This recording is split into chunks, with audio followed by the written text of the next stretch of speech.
everybody. Let's go. Welcome to the season finale.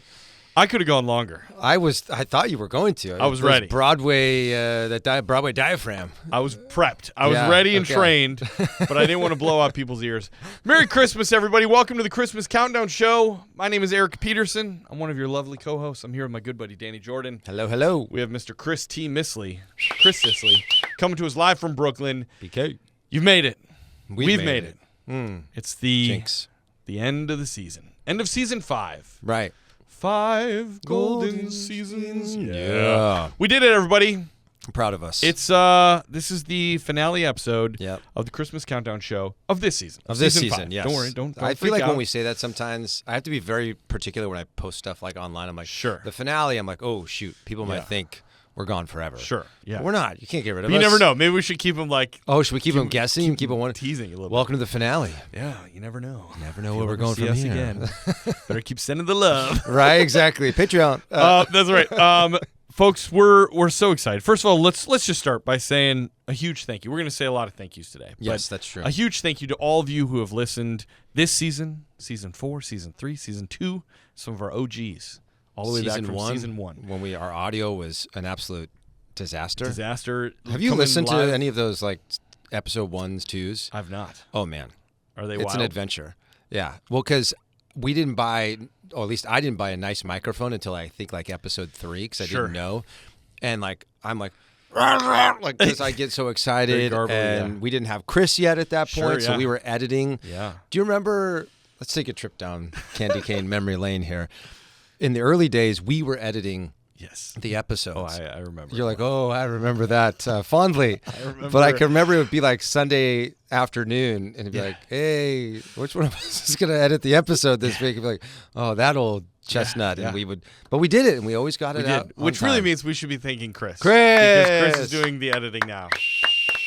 It really has taken a huge mental load. Sure. For me. Yeah. A lot, I'm sure, for you as well. And what I think, give a shout out to all the people who make the things happen in the world, whether it's a 100%. Producer, in the case of Chris, or anyone who just helps to keep the machine running. Absolutely. You know, I think for us being able to sit here in this space and not, at least for me personally, not having to think like, oh, now I got to edit this and go back. Like it allows me to be more present here in this room and not stress as much. And so huge shout out to Chris. We couldn't do this without Chris. We love you, Chris. We love you, Chris. We really, truly do. Truly. Grateful for you. Thank you. And thank you to all of our listeners. Yeah. All of you that listen, anybody who's ever told a friend about our show, any of our new listeners who are here with us this year, we hope you'll come back. Maybe go check out the back catalog. Lots of fun lists. You could probably like ration it. From now until next year. We've had people do that. Yeah. We've had people who've joined us like right in the middle of a Christmas season, love the show, and then have taken the year until next Christmas to listen from season 1 up till now. Or if you've been here forever and you're like, man, I miss these guys, you could probably do 2 episodes a week, which would probably get you right to about season 7 or season 6. Excuse me. 6. I actually had a parent at my daughter's school last week. She kind of comes up to me on the slide. She goes, so I listened to your podcast. And I was like, really? She was like, yeah. She goes, you are kind of a big deal. And I was like, we're not a big deal.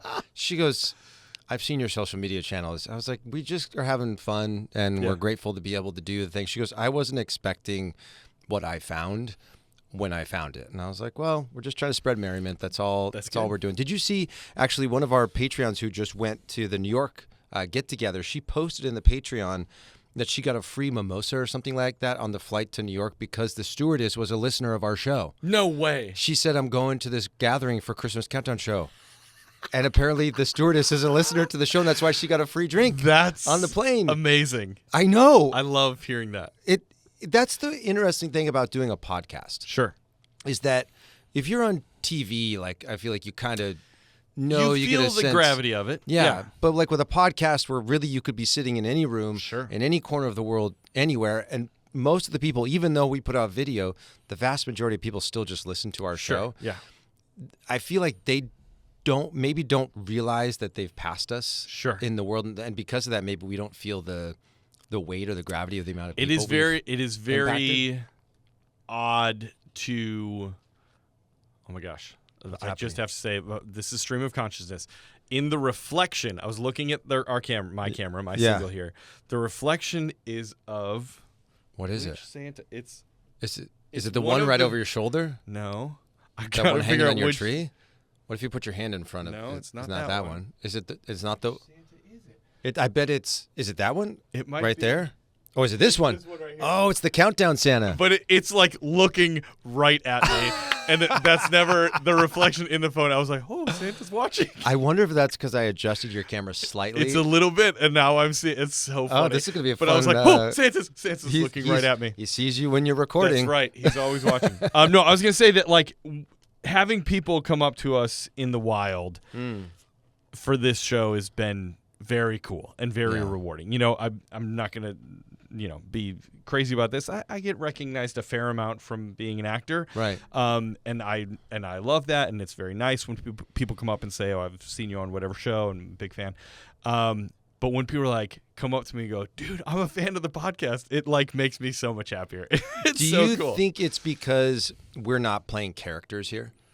Sure. That people like the show because they just like us as human beings, hopefully, and what we have to say. And I think it's because whatever success we've had here is totally on us. Yeah. You know, when I'm like on a TV show, am I proud of my work in it? Yes. But I also didn't market it. I didn't pay for the show. Yeah. I didn't put it on TV, right? Like I was a part of a machine that was a lot bigger than me. Right. But when there's success from this is just us, you know? And so that I think that's what makes it feel I agree. so much more rewarding. And because it is a reflection of us, you know, like I think, we've talked about this on the show ad nauseum, but like the reason we got together to make the show, we were just doing an interview the other night for another podcast and they're like, why Christmas? Why do this show? And I don't think there was ever like a, should we or should we not do this thing? It just felt like, oh, that's something I love. Yeah. I would love to get together once a week and talk about this. Yeah.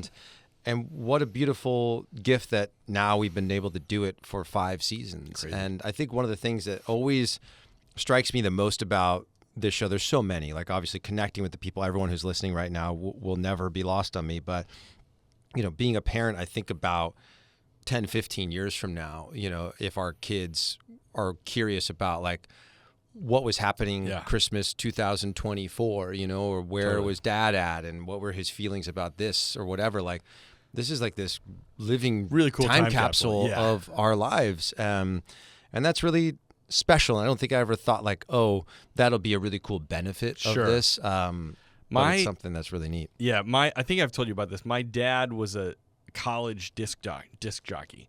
And my dad was a high school disc jockey. Yeah, and so I found once his old tapes of like just a random, Wednesday night show on KWZ4 or whatever, Did he have a radio name?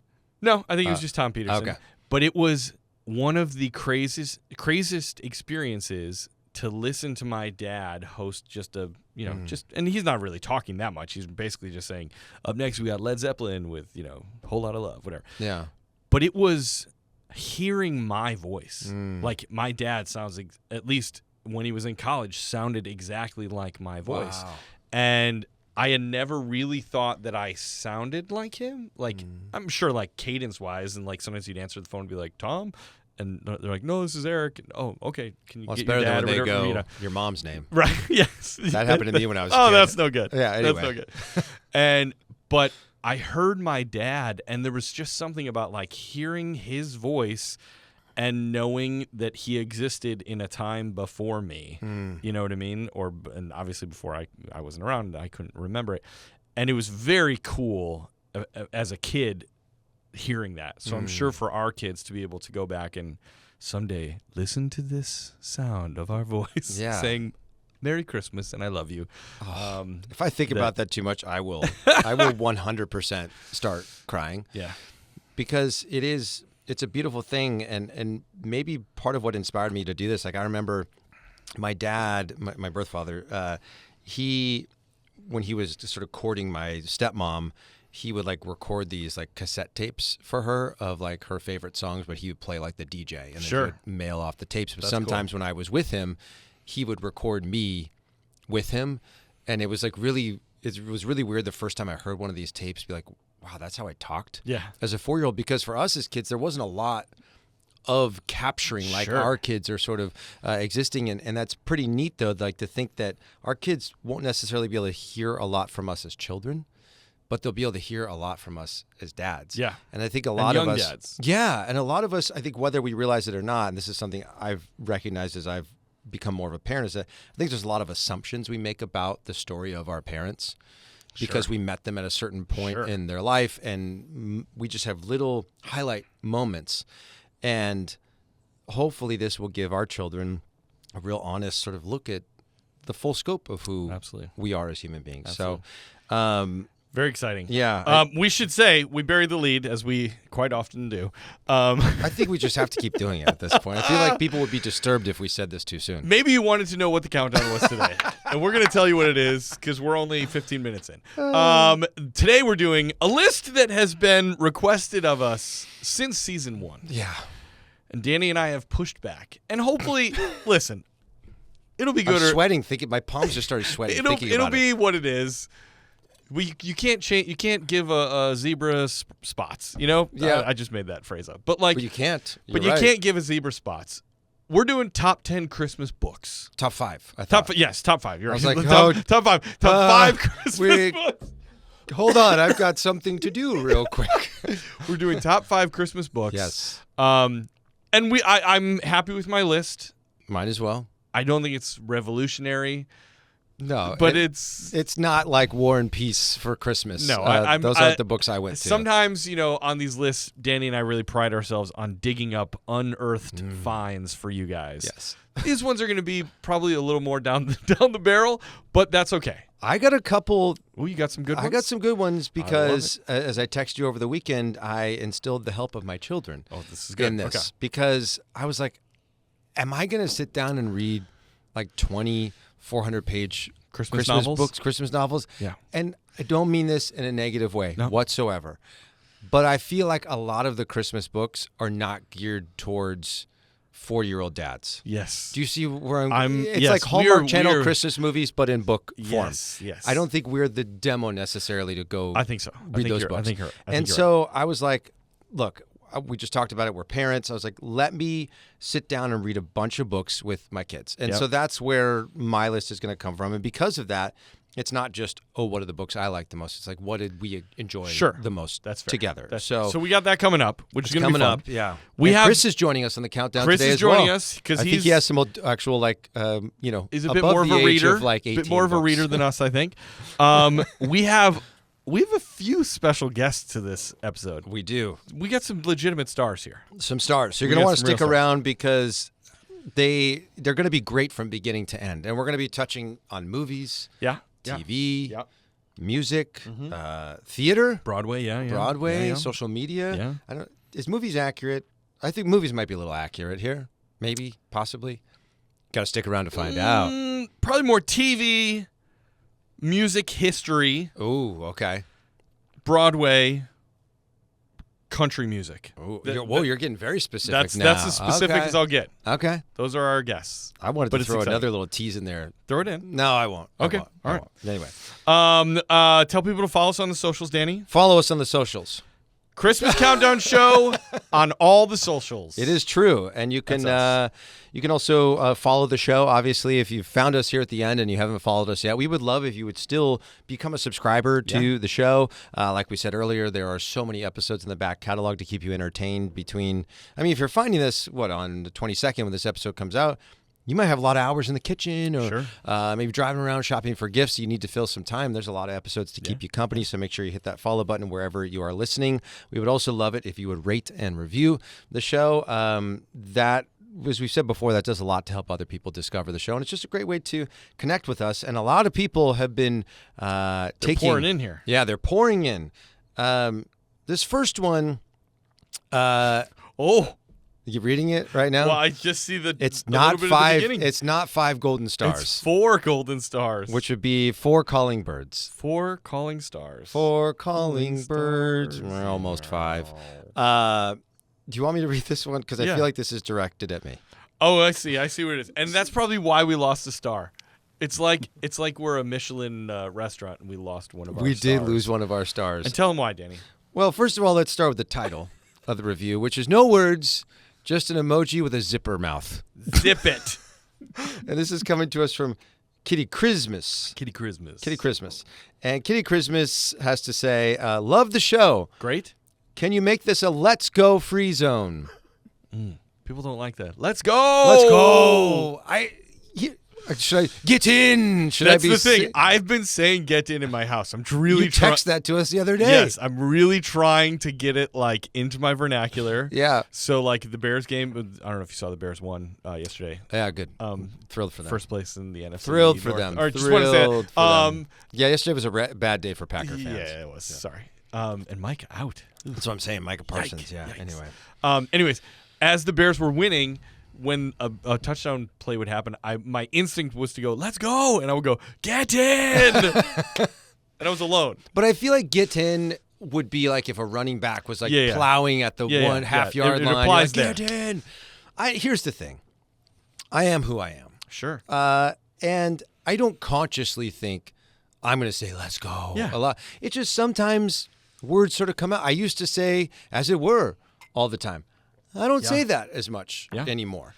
I might say it a lot more now, but to me, it's like we all have ways of expressing our excitement about things, and I don't consciously think like, oh, I want to make sure this is how I express my excitement in this moment.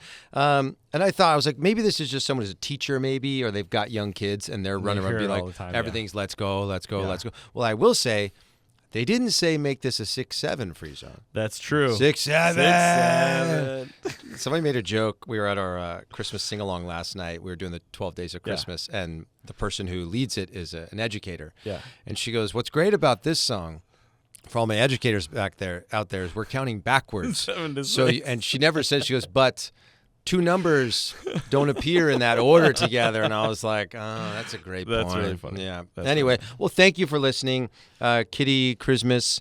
We appreciate you, and we appreciate your honesty. We've always said on this show that whatever you have to say, as long as it's clean, we will share it with the audience. Kitty Christmas, I just say, let's go. I was going to say, let's go on to the next review. Anyway, Let's just have a good embrace it, Christmas. Kitty. I love it. Yeah.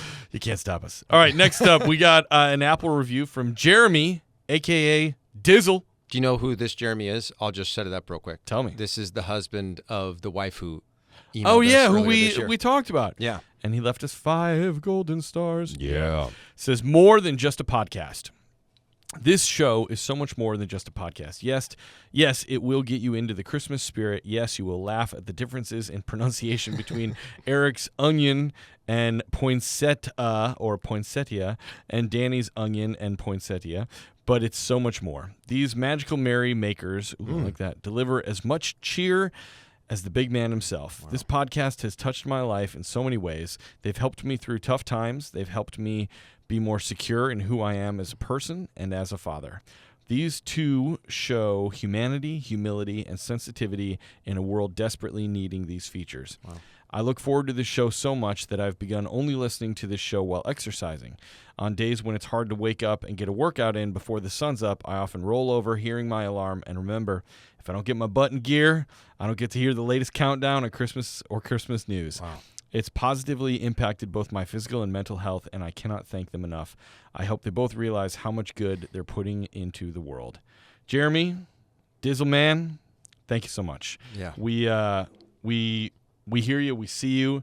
It is hard to be a dad and a dude in today's world, and I'm glad that our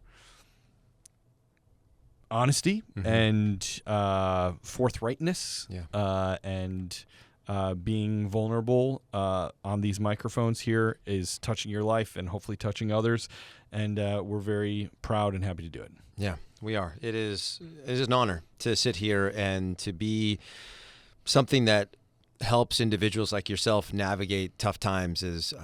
There are no words to possibly touch it. Whenever I hear these reviews, I'm like, how do I respond? It's sort of disarming in a sense, because it wasn't and I don't think is ever like, oh, we've got to do this like because there's somebody listening out there. It's just like we sort of just show up as ourselves. Yeah. And because I think if you were to think about that, we might lose the essence, sure. Of what this show has become and is to so many people. But when we hear those words, please know how much they mean to us. I think it lets us know that we are doing exactly what we are meant to be doing. And though when you listen to someone and you hear their life story and their accolades or their successes, you might have an impression of sort of who they are mentally, emotionally. Words like this, I can only speak for myself personally, but like it helps to encourage me to keep going, not just with this show, but sure. like in every aspect of my life, making sure that I'm putting light out into the world, not just for a couple hours here in front of a microphone once a week. So thank you, Jeremy, for inviting us into your life. Thank you to anyone right now who's listening that's invited us into your life. It's an honor, and we're grateful. All right, moving on. We've got a couple of Spotify reviews here, which come in via comments. So if you're listening on Spotify and you're like, I don't know where to leave a review, usually just scroll down under a specific episode and there'll be like a comment box, much like a thread on social media. Great. Post a comment there. This next one is coming to us from, I'm going to guess it's pronounced Coins. Coynes, Coins. And they say, hi, Danny, Eric, and Christmas Lee. Nice. I love your podcast. You make my week start off with holiday cheer and end it with your merry minutes. You guys inspire me as a new actress. You both being actors. I'm an actor now. Acting. It's because of the Jingle Bell Jordan, right. I'm sure. It would mean a lot to me if you shared some tips starting off in the performing arts with auditions and with getting new opportunities. I hope you guys have the best Christmas with lots of joy, cheer, and full bellies. Also, and I think this is for you, Eric, I hope your puppy has a great first Christmas. That's incredibly kind. Yeah. And Tilly is having a great Christmas. Oh, I'm sure. She got an ornament from Hallmark. Ornament. She's doing well. She's living very much enjoying her life. I'll let you start because you're... Sure. I mean, my big things that I always tell young actors is, first thing is to say yes to every opportunity. Don't ever think that you're too big to learn from doing a little short film or a play in somebody's, church basement or something like that. Yeah. Try to jump at every opportunity you can when you're young, as long as it's a safe environment. Yeah. Because you'll learn even from shows that aren't good. You'll learn why wasn't it good and how can I bring my best self to maybe material that's not amazing, and then everything just starts to sort of level up. Yeah. So say yes to every opportunity, read a bunch of plays, watch a bunch of TV shows and movies, and try to watch them with a critical eye where you're saying like, why was that good? Why did I like that play? Why did I like that TV show? Was it the acting? Was it the writing? Was it both? Was it the directing? Try to really start to figure out the craft of what it is to be an actor. And then once you start to develop your taste of what you think is good and you know why you think it's good, then you start to realize, oh, okay, that's something to shoot for. And then you can start, reading books on acting and talking to acting teachers and saying, I want to be an actor that does this type of a thing because it really speaks to my soul. Yeah, I think that's great. I'll speak from the producer's side of things. And this is something that maybe will connect with you, Eric, that I've heard a lot of friends in the Broadway community say is that Broadway is just an address. I think a lot of times when you get into whether you're acting for stage or acting for TV or film, you have this vision of like what it means to attain success in this thing. I think if you distill it down, and this goes for any profession really, is like, why do I want to do this? I think if you can connect with your why, and I've said this a lot to people, it's like your what can be anything. Yeah. So your what can be doing regional productions where at the end of the day, you're getting to do what you love, but maybe you're getting paid as well. Your what can be television. Your what can be film. Your what can be voiceover. Your options are much broader. 100%. Like have a vision for what you want to do. But I think going off that yes, it's like being willing to say yes to something that's maybe not the way you envisioned your career playing out. It's never going to go how you think it's going to go. No, when I first got into entertainment, I was like, I will be, I started in acting and I was like, this is not for me. And then I got into hosting. I was like, well, this is great. But through hosting, I started learning about production. And so really at the heart of it all always was I just wanted to entertain people. Yeah. And I get to do that. And it's looked different all throughout my life, but the why has always remained the same. So I think if you can just latch onto your why, like, why do you love acting? what is it about it that you love so much? Then you can channel that energy in so many different directions. There's not just one true definition of success. 100%. I think that goes for anyone, no matter what you want to do. Thank you, Coins. We appreciate you. All right, this is another one. This is from Grace Sophia. And she says, hey, guys, adore y'all and have to give you 5 golden stars. Yeah. I'm so grateful to celebrate another holiday season listening to your joyous show. Thank you for the light you bring. My boyfriend and I recently moved into an apartment together, and we are planning a Christmas housewarming cocktail party to celebrate. I was wondering if you had any tips on hosting a fun holiday cocktail party, specifically in a smaller space where one may have over-invited. Love you both. Merry Christmas. That's great. Okay, I'm so game to talk about this. Yes. Because I love playing a Christmas party. Over-invited is not a word. There, you cannot have too many people in a joyous space. Obviously, obey any fire safety limitations that you may have. But beyond that, if it's crowded, all the better. Yeah. I think the keys to a great party is having events within the party. So when people arrive, they're getting drinks, they're getting a little bit of food.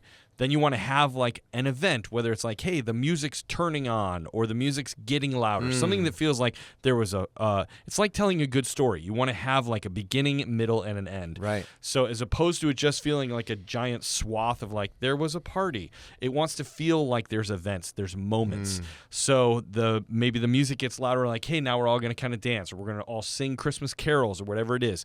I'm a big fan of Christmas games. Yes. There's a ton of them that you can find on the internet if you just start going down a rabbit hole on Instagram of Christmas party games that are very fun. People have a good time doing them. It gets people loosened up. It allows for conversations. It allows for moments to be remembered from the party. And then the other thing is to just like try to talk to everybody that you can. Don't feel bad about being in a conversation and then excusing yourself to go talk to other people. As the host, it's your job to try to put like-minded people together or not like-minded people, but give them a starting point. Yeah. Whether that's you're saying, hey, you know so-and-so and you know so-and-so, you guys should talk, whatever. Or you're both in the music industry, you guys should talk. Or what is your favorite Christmas memory as a kid? Go and then walk away and make these strangers talk. But having events and moments is the key. I agree 100%. You throw incredible Christmas parties. I haven't thrown a lot of holiday parties. I've attended a lot of holiday parties. And I will say, to echo what you're sharing is that when you're inviting a lot of people, most of which don't know each other, to a party, there might be some intersectionality, sort of in there. I think giving those things to bring people together is vital because what will inevitably happen is if you don't introduce that, you'll start seeing pockets of people sort of gathering with the people that they know. And I think presenting opportunities for people who maybe don't know each other going into the evening to connect, to dialogue, to get to know each other better, I think is a really, really unique and special thing. Yep. Obviously having a great playlist is a huge part of it. Yep. I think when we did our top 10, Christmas party playlist songs years ago, I think we both took the approach of like, thinking about the flow of the evening, like matching your music to where you anticipate the evening going. It's like producing an event, right? It's like producing a show. Beginning, middle, and end is like the crescendo of the music. Like you want to sort of, I think, do as much of that work as you possibly can so it feels seamless so people can just sort of be there and they're not just sort of aimlessly wandering around, bumping into people they don't know. Yeah. And obviously maybe come up with a couple custom drinks. You said it's a cocktail party. Good, yeah. Custom drinks are great. It gives people something to talk about, maybe something that you wouldn't normally order somewhere you go. You get people a chance to try something new. Another thing you can do that my family at our big family Christmas party in Chicago that's happening this Saturday actually is you can get printed cups, like just real basic plastic cups, but then send them home with people. And so like they're like our everyday like just water cups, that or the kids use. And they say Danley Family Christmas 2014 or whatever. Yeah. And it's always just a quick little reminder of like, oh, that party was so fun. Yeah. And get a picture. Yeah. Make sure and don't do it at the end. Because don't want to be like as everyone's running, oh, we got to get a picture real quick. block it out for maybe the first half of the party where everyone's happy. They're still wearing whatever wardrobe they sort of came in. Yeah. No lampshades are on the head just yet. Get that photo, because if this is going to become an annual thing, it's always fun to go back and look, as the group grows, maybe people start having kids. Like, that's super fun. I did it again this year. Again, this is not an ad, but POV is an app that you can get on the App Store, and you pay for however many people you want to allow to join the thing. Right. And it's like $30 for like 100 people or something like that. So it's not too bad. Yeah. And then whatever the number is, every person gets 25 pictures to take with their phone, but it looks like a disposable camera. And I always encourage people, and we just like print up some QR codes and we put them around the party. I always encourage people, sure, take some like pose, like, hey, everybody look here and smile. Those are great. But ask people to take candid photos. Yes. Take pictures of like somebody who's filling up their drink, somebody who's eating a piece of cake, whatever it is. That's going to give you more of the memories of what the vibe and the feeling of what the party was than the like everybody look at the camera and smile. Yes. You want those? It's great. Have them. But getting candids and essentially assigning that job to your guests and giving it something. Everybody's like, oh, did you get your 25 photos yet? Did you take your 25 photos yet? And it's great. And I love that it's only 25. Yep. Because it's going to make people much more intentional about the photos they're taking. And I just want to dovetail off of something you said real quick about the posed photos, because this hit for me last night. We were at the Christmas sing-along. Yeah. And I was trying to get a nice posed photo of my girls. But the best photos were the ones they were being silly. It wasn't when they had their arm around each other and they were smiling or whatever. It was like they were just being kids. So I would just encourage anyone out there taking photos this year. Yes, the post photos are nice, especially with the kids, but like, they're kids. Kids don't walk around putting their arms around each other, smiling. They do silly things. They put candy canes in their mouth, and those are the photos you'll laugh about many, many years from now. Great question. I love that people are coming to us for tips. I had this thought the other day. I'm going to manifest this for season 6. You know what we need to be doing a lot more of? What's that?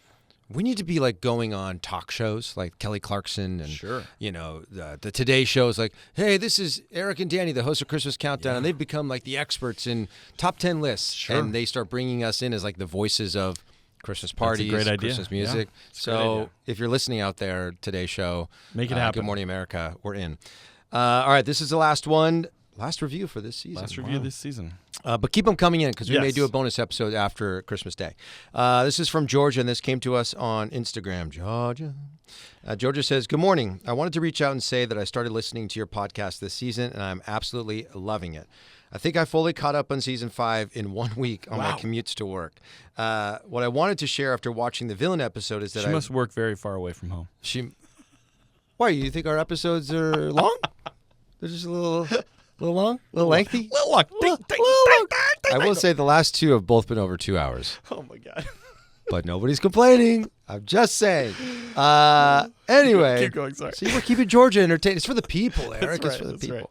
Right. So Georgia goes on to say, in the villain episode, I waited on Jeffrey Tambor, the actor who played Augustus Mayhew, the mayor of Whoville. I think he was in the bonus episode. Didn't I bring him up in the bonus episode? I don't know. I think I did. Maybe. I thought I did. Pretty sure I did. I think you did. I think I did. Because I talked about how horrible he was to him as a kid, and then even as like he was the catalyst for who the Grinch became. Yeah, okay, yeah, I do remember. And then obviously he's super I just horrible. watched the movie last night. The OG, I guess it's not the OG, the live action one. Yeah, the live action. I realized, so I was at the dentist with my daughter the other day, and she's watching it on TV. I was like, have I never shown this to you? Because she's just laughing her face off. She goes, I've never seen this, Daddy. I said, well, that is absolutely I was like, remember we were Jingle Ball and Taylor Momsen walked out and I geeked out. I was like, that's her right there. Anyway, sorry, Georgia, this is about you. She says, I worked at a wine bar in October of 2024 in Raleigh, North Carolina, and I waited on him and his grandkids. Didn't know it was him until he left. My boss wanted us to stay professional, LOL, so he didn't share the news. Thought it would be a fun idea to have people write in on any run-ins they've had with famous Christmas people. Love that. I love that idea. Thank you for all the joy you guys have brought me since discovering your podcast. Merry Christmas. Merry Christmas, Georgia. That would be super fun. That is a good idea. We're going to take Georgia's suggestion there. If you are listening to the show or watching and you've had a run-in with a famous Christmas person from a movie, music, whatever, send us an email, kringle@christmascountdownshow.com, and maybe we can share those during the off season at some point. That'd be a great in time, little thing to do. where it's like we find our favorite 5 stories, and share those with our favorite 10 or something like that. It'd be super fun. I think there's someone. Is there someone at the Jingle Bell door? I think there is. I think we have our first guest joining us. Let's let them in. Let's let them in. We are so thrilled to have this individual joining us here on the finale, the season 5 finale of Christmas Countdown Show. Please welcome in, hopefully a new pal of ours, Hunter Hayes. How are you, Hunter?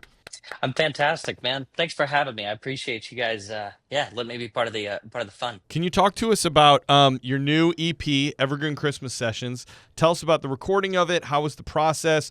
It seems like you've really blended a lot of different musical styles on the EP.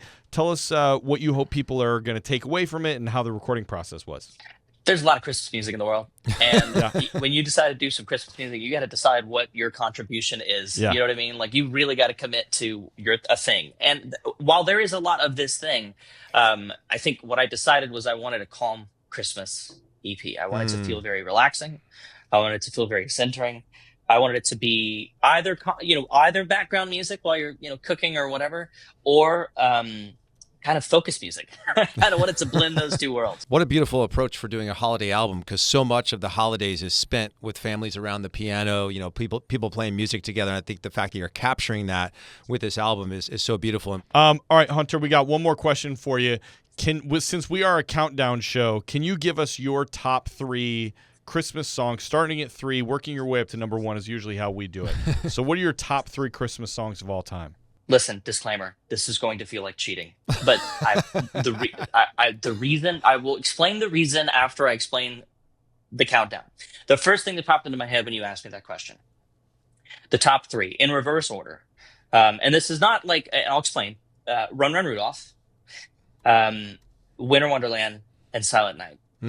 Now, you may also notice that those 3 of the 4 songs that we recorded this year, that is because when I sat for 2 weeks before and after every show thinking about what we were going to record in July, those 3 songs felt like the most obvious songs, because every time we play a Christmas show, we play Run, Run, Rudolph. It's a fun song to play. And to me, when I rehearse that song or when I sound check that song, I know it's November or December. I'm with the band. We're playing a Christmas show. It's kind of a way for me to check in, right? If that song is on the list, it's almost Christmas time. It's almost time for me to go home and see my family, right? So that's a very sort of time association. Winter Wonderland, for some reason, every time I hear the opening of that song, I think of the car pulling into my grandmother's driveway. And it just feels like we're going in for the Christmas holidays, because I think it was a Garth Brooks album that we had on like repeat.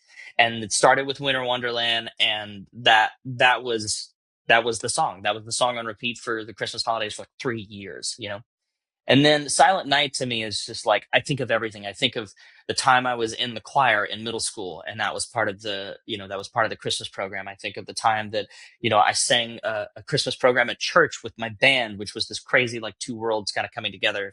I think of the album that I did when I was a kid, and like, this version was a very vocal-driven version. It was another one take. Just I sat down at the upright and just played it all the way through, and then had fun stacking vocals. So that song is the most evergreen Christmas song. When I hear that song, it's just talk about calming, talk about centering, talk about peace. Yeah, that song does it for me. Yeah.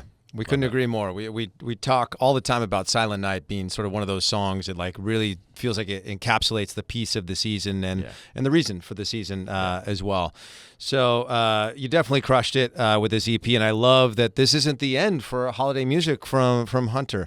We're so grateful you took the time, and that next season maybe you can come back again and chat with us about the other 4 seeds that you've planted in the Evergreen Garden for holidays 2026. But Hunter, we appreciate you giving up your time at the holiday season. Want to wish a very Merry Christmas, Happy Holidays to you and your family, and it was great getting to chat with you today. Thank y'all. Thank you so much for the time, and happiest of holiday wishes to everybody out there. I appreciate you guys. Cheers. Thank you. Thanks, Hunter. That was so cool. What a nice guy. Hunter Hayes, very cool. Thank you, very Hunter. cool. We appreciate you. Danny, this being our finale episode, Yeesh. If there's anything left in the post office box, we got to dump it out now. We got it. And actually, for the first time ever this season, I don't know why I didn't think to do this. I think because I just hung it across the room and forgot Our about actual it. mailbag. I actually have our mailbag. I love it. Look at that. Maybe because the packages were so big. Sure. They couldn't fit the mailbag. But this is the last one. You know, a lot of people had reached out saying, I want to send you something. I was like, we got to hustle because we got the finale. Yeah. So we've got a whole bag full of stuff. You want to hand me a couple? I'll hand you a couple. There's 2 cards for you and a package. Great. There you go. And then I'll keep a couple cards in a package here. Let's get going here. Let's see. One of these is like busting through over here. Ooh. One of mine. Do you see this? Ooh, I wonder what it is. Ooh. All right, this is from the Webbers in Utah. Oh, is this Nikki? I think so. Love Nikki. Nikki might actually be here. If you're watching Nikki, I know we got a lot of our Patreon fam who's tuning in. Hi, Nikki. Let's see. Yes, this is from Nikki. Danny and Eric, Merry Christmas. Thanks as always for bringing so much jolliness to the season. We lost my mom in the spring after her battle with Alzheimer's. Losing both my parents in 2 years has been heavy on my heart, but the addition of the Merry Minutes provided more opportunities to escape and laugh. Grateful for the positivity and joy you put into the world. With love, Nikki, and it's her whole family here. Merry Christmas from the Webbers. Can I see the card? Aw. Look at that. We love you, Nikki. You have a beautiful family, Nikki. You are one of our nearest and dearest friends and fans, and we just we love you, and we'll put you right here. What would be like a fun like amalgamation word for like friends and fans? Like you said, would they be like fanily? Like fans, like family? Fanily? Fanily? Ooh, that's kind of fun. That one, right? I like fanily. I like fanily a lot too. Fanily's good. What do you got over there? But we do appreciate you, Nikki. Thank you. This one is coming to us from Virginia. And I teased this earlier. I wonder what it is because there's 2 backs of of pins, some sort of poking pin through the envelope here. Yep. Ooh. All right, here we go. I don't want to rip those off. Ooh. This, dude, look what it says on the outside. United States Secret Service. Ooh. Whoa. Trust with confidence. Whoa. Dude. Describe it. Audio medium. I'm sorry. I'm getting like chills. This person didn't sign their name. All they signed it was Agent T. United States Secret Service. Whoa. Does this mean we have a Secret Service member who listens to the show? I guess so. What That's does the letter amazing. say? Okay, it says, to the jolliest duo since Bing Crosby tap dance with Danny Kaye. Oh, that's great. That's you know us. It is a privilege to be a part of an organization tasked with protecting our nation's highest elected officials. We travel quite a bit for work, but being away from our loved ones is especially tough around the holidays. Your podcast captures those familiar, warm memories of home and builds my anticipation of returning to it. Thank you for your contagious holiday spirit and for providing a little bit of that warmth of home. A most heartfelt Merry Christmas, Agent T, United States Secret Service. And Agent T sent each of us, it looks like a Secret Service issue pin? Christmas pin. Dude! So there's one for you. There you go. You want to describe it to the people? That is so good. It's a little gingerbread man with the Secret Service badge on his chest, but he's wearing sunglasses and a little earpiece to make sure that he's that's pretty epic. Fully connected. Do we need to wear these? I'm putting mine on. Okay. Where are you gonna put it? Put it right here. Are you putting your cow? I realize I have a lapel and right in the cow. I'm gonna put mine on my lapel. Oh, that's so darn cool. Agent T, Merry Christmas. Yes. Thank you so much for these very cool pins.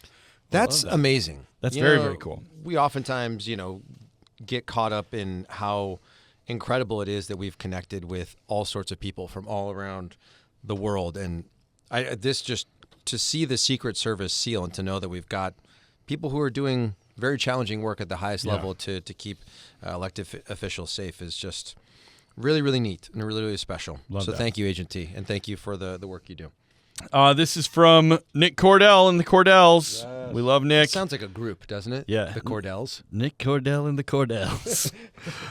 Merry Christmas from the Cordells. Nick, is it Rachel, Rochelle, Eli, and Zoe? Yes. Blessings to you and your family this Christmas, and Happy New Year from the Christmas Countdown crew. We love that. Thank you, Nick. Thank you, Nick. Nick mailed us gifts earlier this year. I think. Wait, did Nick send us the battle plan, right? Yes. And the Kevin the bobbleheads, the amazing bobbleheads. Oh yeah. All right. This next one's coming to us from the Gaskins. Okay. All right. Let's see what the Gaskins have to say. ripping this open. Give you a little ASMR here. I haven't given you very much ASMR this season. I'm sorry. Sure. I'm sure you're all been desperate for it all season long. All right, this card with a dove on the front says peace on earth. It says, may the spirit of Christmas bless your home with peace and love. Merry Christmas, the Gaskins. Thank you, Gaskins. I appreciate you. We appreciate y'all very, very much. I'll put the card up over here. All right. Next one we got here is from the Bernier family. Okay. Tyler, Lindsay, Brinley, Breck, and Captains. Captains? Captains. Ooh. I'm looking to see if Captains is maybe... Captain's maybe a dog or something a like dog? that? Goldfish? There's not a dog in the picture? Oh, yes, it is. He's on the back. There Okay. he is. 2025 was a memorable year. We explored Japan, visited historical sites like the Atomic Bomb Dome and Osaka Castle, met Hachiko and Shibuya Station, Wow. and spent lots of time at Disney. We cheered the Gators men's basketball team on to victory in the NCAA final and watched our OKC Thunder win the NBA championship for the first time. Not sure if 2026 can be any better, but we look forward to new adventures ahead. Wishing you and yours a happy holidays and all the best in the new year. Lovely family there. Aw. And they send us a little thing. We'll put this right here. Yeah. Oh, look at them at... Is that in Disney World? Where are they at in that photo? Here, I'll take a look. I don't know. You look. They sent a little thing and they said, Christmas Countdown Family. After learning about the leg lamp statue and Fragile documentary while listening to your show, I knew we had to go see it. So this Small Business Saturday, we made the hour-long drive to Chickasaw, Oklahoma. We visited the leg lamp and local businesses and had an amazing day. Core memories were made. Thank you for sharing your heartfelt stories and entertaining countdowns on your podcast. I obviously appreciate your merry minutes and news stories as well.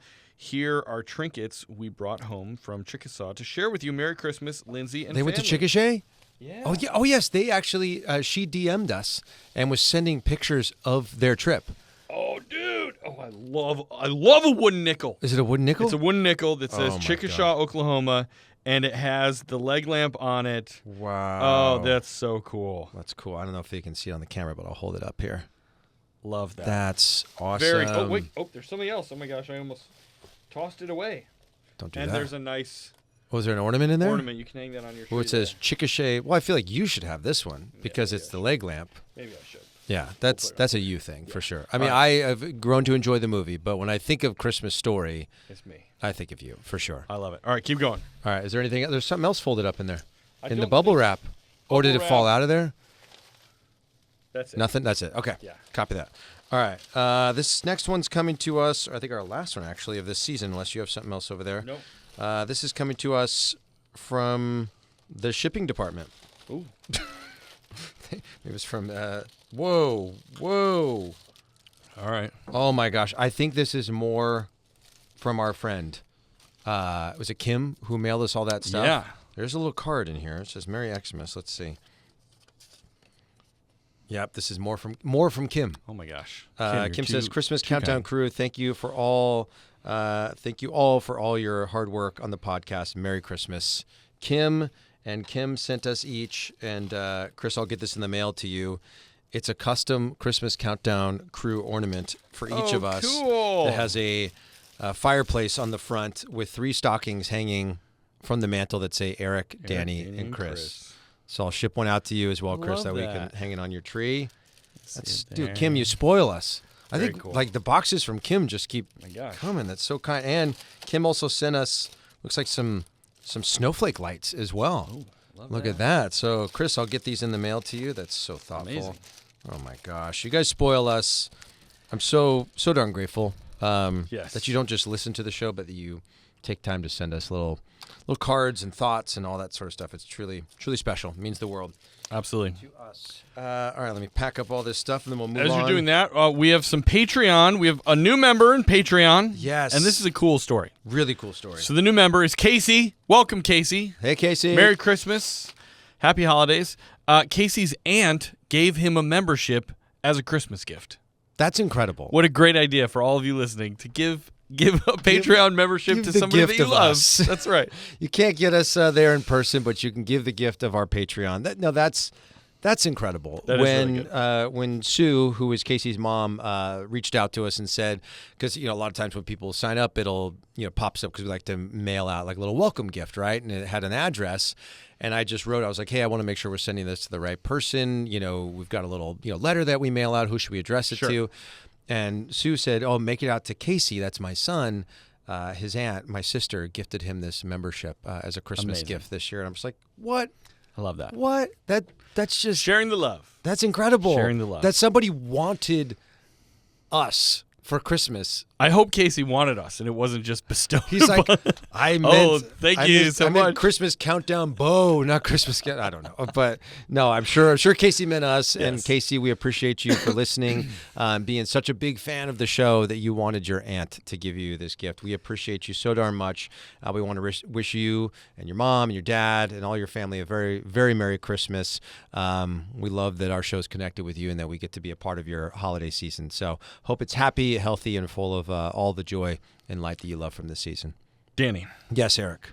Because we're at the end of the season, I have this whole stack of Christmas jokes. Are you going to go through all of them? No, not all of them, but I got more than 3. Ooh. I'm going to rapid fire. Do you realize Yes. that up until this moment, I have kept my promise? Let's keep it Let's for keep a it couple going. more minutes.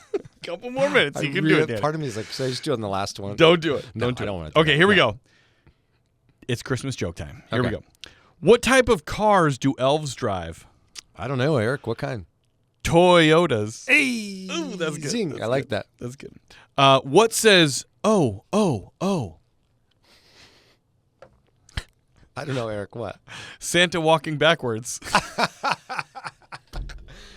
Is he like bumping into stuff maybe? Oh. As he's exiting a Very house. funny. Yep. Who hides in the bakery at Christmas? I don't know, Eric. Who? A mince spy. Hey! A mince spy. Spy. A mince spy. I love that. That's pretty good. That's for our British Yeah, listeners. they're really loving that Yeah. one. What do you get if Santa goes down the chimney when a fire is lit? I don't know, Eric. What? Krispy Kringle. Krispy Kringle. That's good. Okay, a couple more. What does the gingerbread man put on his bed? I don't know, Eric. What? Cookie sheets. Cookie sheets. Chris liked that one. I saw that. Now, are they like the parchment cookie sheet or like a yeah. hard? No, it's parchment. Oh, okay, it's parchment. Okay, yeah. a little crinkly. That's right. Yeah. That's right. How does Santa Claus keep track of all the fireplaces he's visited? I don't know, Eric. How? He keeps a log.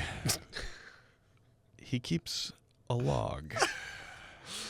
He probably calls it his chimney Yule log. log. His Yule log. I bet he does. Zing. All right.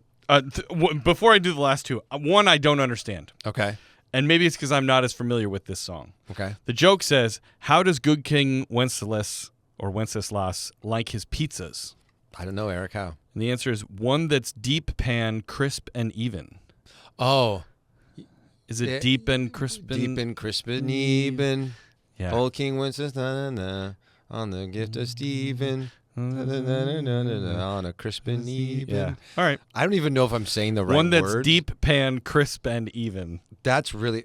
Wait, so is the lyric then crisp and even in Good That's King what I Wenceslas? Hold don't. on. That's what I don't know. You know, we talked about this song earlier this season, and I never took the time To do a deep actually dive into look the into the lyrics? lyrics of Good King Wenceslas. It's Good King Wenceslas looked on the feast of Stephen when the snow lay round about, deep and crisp and even. Oh, Deep so and crisp and even is the snow. Oh. But deep pan, crisp, and even. Wow. Okay. That's pretty good. That's That pretty is good. Okay. They're pretty good. All right, last two. Here we go. How does Santa take photos? I don't know, Eric. How? With a Polaroid camera. Oh, and he even threw it. I feel like you should have been throwing them all season I wanted long. to throw them the whole time, but I was like, then I got. But you knew I'd have to come pick them all That's up right, over that's right, here. that's right. That I really season 7. Yeah, get six, ready. Why do you They're- keep saying 7? Season 6. Season 6. You have got to throw them. I feel like, and you got to do these again. Yes. I feel like these have been a hit. Yes, these are good. I've enjoyed them. We've enjoyed it. Okay, here we go. Last joke of the year. Aw. Maybe save some for later in the episode. Okay. Oh, you're like, I got a stack. I'm this good. one's good here, though. What do you call a bunch of chess players bragging about their games in a hotel lobby? Wow, this is layered. I don't know what. Chestnuts boasting in an open foyer. Chestnuts boasting in an open foyer. Zing, there it goes. Boom. Oh, That was fun. That was good. If we do that next year and maybe Emilio or somebody else I is have a back little here. basket that I got to try to hit him into. I like that. That'd be good. Or we'd have to put them in some like football gear though, because that could shoot your eye out, kid. Right. Oh, I love your jokes so much. Well, speaking of things that are funny, what? Another guest. I think maybe. Perchance. And a funny guest. Yeah. Guests. Let's see who it is. All right, folks. Second time's a charm. We love to pull back the curtain on this podcast. Oh, yeah. And we just had a wonderful conversation with our guests. I had a blast. And we're going to have it again because we didn't press record. Just one little simple button that we missed. But we're going to make this happen again. Our next guests are spectacular people.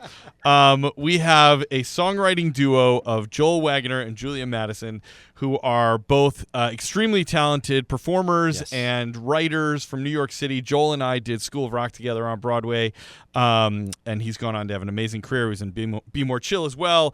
Julia has been in Godspell and is the co-lyricist on the hit Broadway show Death Becomes Her. Congratulations to you guys both. But they came together to create the comedy duo known as Advent Carolander. Carolander. And one of the things that we talked about before, and we're going to talk about again, is how do you say Carolander? You're making a joke of Advent calendar and also carols. Yes. Carolander. How do you guys say it? Well, I'm confused. First of all, hi guys. Hello. Hi. So good to see you. Yeah. Christmas. So good to meet you. It's great to see you guys too. I actually I'm curious about why, Danny, you were saying Carol and Dar. Like, do you say like, hey, let me quick check the calendar and see what's going on? That's next a week? fantastic question. I guess I thought like, oh, maybe those are like their like stage names. One's Carol and one's Dar. It's Carol and Dar. Like, Carol and Dar. It's a good way to remember the spelling. How interesting. Yeah. I never would have thought about that. Because, like, you guys are, like, playing these sort of, like, characters singing these songs. I'm like, I think of, like, the songwriting duos or, like, tandems. Sure. What's Captain and Tennille? Sure. Like, that sort of thing. Like, Carol and Dar. Like, that sort of... I don't have a great explanation. I'm just trying to dig myself out I think you guys need to make shirts, though, now that Joel just says Dar and Julia, yours can just say Carol. And together we Carol are. and Dar. Why am I the Dar? Like... You can be the Carol. Like, why am I immediately Dar? See, this is why we didn't hit record on the first session, because we knew this was going to bring out some real juicy nuggets. But we did find out, and I do want to make sure we do rehash this. Yes. Because it's a moment in the sun for you, Eric. Yes. The lovely Christmas plant with red flowers. What do you guys call it? Poinsettia. Poinsettia. Poinsettia. Right. That's right. I know. As opposed to Danny calls it what most people call it, a poinsettia, right? Yes, no, maybe so. No. Do most people say poinsettia? Are we in the? No, I think it's 50-50. I think we've established that Danny doesn't know how to say words. Oh my gosh! Tell them how you say. Please tell them how you say onion. We have a running thing. I say the vegetable with layers. I call it an onion with a G sound in it. Onion. Oh yeah, that's not real. See, is English either of your first languages? Tries to be. Possibly. It tries to be. I mean, I did go to the public school system, so yeah. But Let me check the calendar and see if I can get an onion. But what's amazing about this, you guys know Eric played Shrek. And I had to say onion, and he had all to the say time. onion all the time. I'm like, did no one ever tell you were saying Nobody onion? ever gave me a note saying like, hey, it's onion, because it's not. It's onion. It's in your contract now that you get to say. Yes. Yeah. Eric, did you read page 7, paragraph 14? It says something about pronouncing this vegetable. Yeah. Oh my gosh. Can you tell us though, how did you guys come together to form this amazing comedy duo?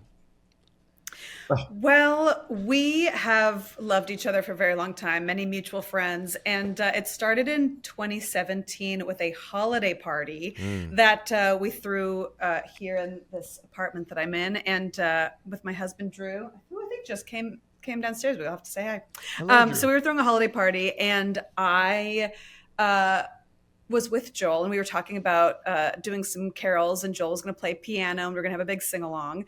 And we thought it would be really funny to print out a bunch of lyrics, like a book of the classic carols, the jingle bells, the ones everyone knows.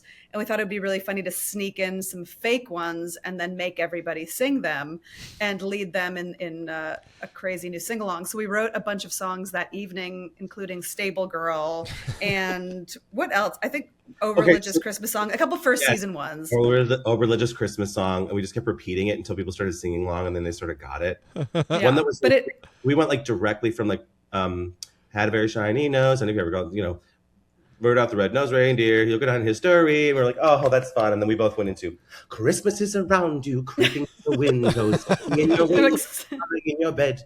And everyone's like, Christmas. And wonderfully, everyone joined in. And that was the best part. We were like, oh, we forced everyone to do it. And then we were up till 5 a.m. and the cops were almost called, and it was chaos and wonderment. That's a New York City party. Amazing. Right? Especially with theater That's people. right. Once they get together, the energy is just so incredibly infectious and electric. I love it. It was the best. How long was it after doing that you guys said, like, we got to like make this a thing that goes beyond this party? I think we waited a year. Well, yeah, because it was with each Christmas. So Christmas 2017, we did the party, and it was so fun that night and in the days after, and friends who were encouraging us to do something with it. So by the time the next Christmas rolled around, we were like, let's do 25 days of Christmas and put it on the internet. Yeah. And we filmed them all in one day because we're crazy. And then that's how that routine was born. Yeah, we started in 2019. So we released them every day of December in 2019. Oh, so maybe it was 2018 was the party. Yeah. 2018 was the party. But we also did improvise this one take song in season 1 called Seasons of Disease, where we made like a joke about like Christmas is for SARS and like, do you remember SARS? Yes. Oh my gosh. And we had no idea, of course. What was coming, Actually, we had all the intel, and so we used it. We were warning everyone. Right. Exactly. If only they had listened. Right. Exactly. I know. That was But really it was a important little song. spooky dooky. Of course, like 2 months later, bing, bang, boom. Yeah. But then in 2020, I made a trek back to New York. I drove back to New York from Iowa. We both quarantined and tested, and we filmed all of those 2020 ones in one day. Wow. And that was the year where I think it got the most traction because everyone was home. Sure. Yep. And I don't think the vaccines hadn't come out yet, and everyone was trapped and sort of like on their phones. And that's the year that people talk to us the most about when they come up to us. They're like, you really helped us through like a really dark time. And like, I think that a lot of our fans came from that time. Well, I think that it became like an online holiday party. Like I lived for the comment section. Like it was so fun to post one every day and have this little group gathering when we're all stuck at home. Yeah. Yeah. I think We did an Instagram live too one year that was like literally a holiday party. that's And incredible. like, we had like guests on, and it was fun. It was like sort of like a podcast that you guys do. It's like, it really does bring people joy. And like, I am shocked when I tell you how many people come up to me from everywhere, Canada, Florida, Iowa. It's on the streets of New York. The friends I've made because of the people who have watched this. Donna Murphy came last week. Wow. It's crazy. It's, Neil Patrick Harris is coming tonight. It's like just people who just like feel like they're friends from from just watching us. It's wild. Yeah. I think When is this going to air, by the way? This will come out on the 22nd. Yeah. Oh, that's perfect, because by then we'll have actually released our next carol, I think. Oh yeah. Which ironically is, ready? Called Poinsettia. Are you kidding So- me? Go. Are Apropos. you There kidding you me? go. See, you need to write Yeah. a song that's about the mispronunciations or these factions of people who pronounce things differently going at each other about I pronunciation. know this could have been an added layer. I know. Well, hey, season the- 2026. Next year. But you're The so fans- right. That during the pandemic is when we launched this podcast, and maybe much like you guys, we didn't think like, oh, we'll connect and make friends all around the world. We just wanted this creative outlet to do something we love and to share a little light in the world. And then all of a sudden, there's this community of people who connect through this thing. We have this like private group of people who like just met up in New York City that had never met each other before, but it was because of our, podcast. And I think it's just, it goes to anyone out there who's an artist or just putting anything into the world. It's like, just do the thing for love's sake, and your community, I genuinely believe, will find you, and it'll be so much better because it was just authentic. And speaking of authenticity, you guys are so authentic with your videos because Eric turned me on to you guys, and they're so hysterical. And I watch these videos and I'm like, there's some where you crack, it's like that SNL sort of cracking moment, which you live for when you watch comedy, but somehow you manage to keep it together through so many of these videos. How do you do that? How do you not just be in tears and stitches the entire time? Well, Danny, we're professional Broadway actors. And you jerk. Yeah. we definitely know how to, take the corners of our mouth and just keep them locked. We have to sew them shut. No, girl, we don't know, honey. Like sometimes, I think sometimes we hit a tune in a take where we don't laugh because we've just been hanging out with each other for 3 hours and we're kind of like, you know what I mean? Yeah. We're like this old thing, and then sometimes the next second we have each other in stitches, and that becomes the video that we post. Like sometimes we will nail a take, like just nail it, like the vault, the gymnast, boom, 2 feet, and it's accurate, but it lacks the silliness, the joy. Yeah. And so then another one where we sort of Carrie Strug it, and it ends up being funnier, and so we post that one. I think there's there's always like the ones where we do break, there's always some element of surprise where in like a day of filming a million of these we'll something will happen or we'll throw something in that we didn't expect, and I think those are always so fun to capture, that lightning in a bottle. But I think it's fun that there's always a range, like from the most rehearsed to the most unhinged. Right. We usually, when we were doing 25 and doing them all in one day, by the time we'd get to the end and go like, okay, we've got 23, we could do this, we can get a couple more in. So we might improvise a couple that we had no idea what was going to happen. And so it's really fun to have those versus ones that maybe we prepared in advance and did 3, 4, 5 takes of, and like stick the landing. But it's fun because it's whatever gets captured with Nathan Chang at Hollywood Productions, who always has done these videos with us from the beginning.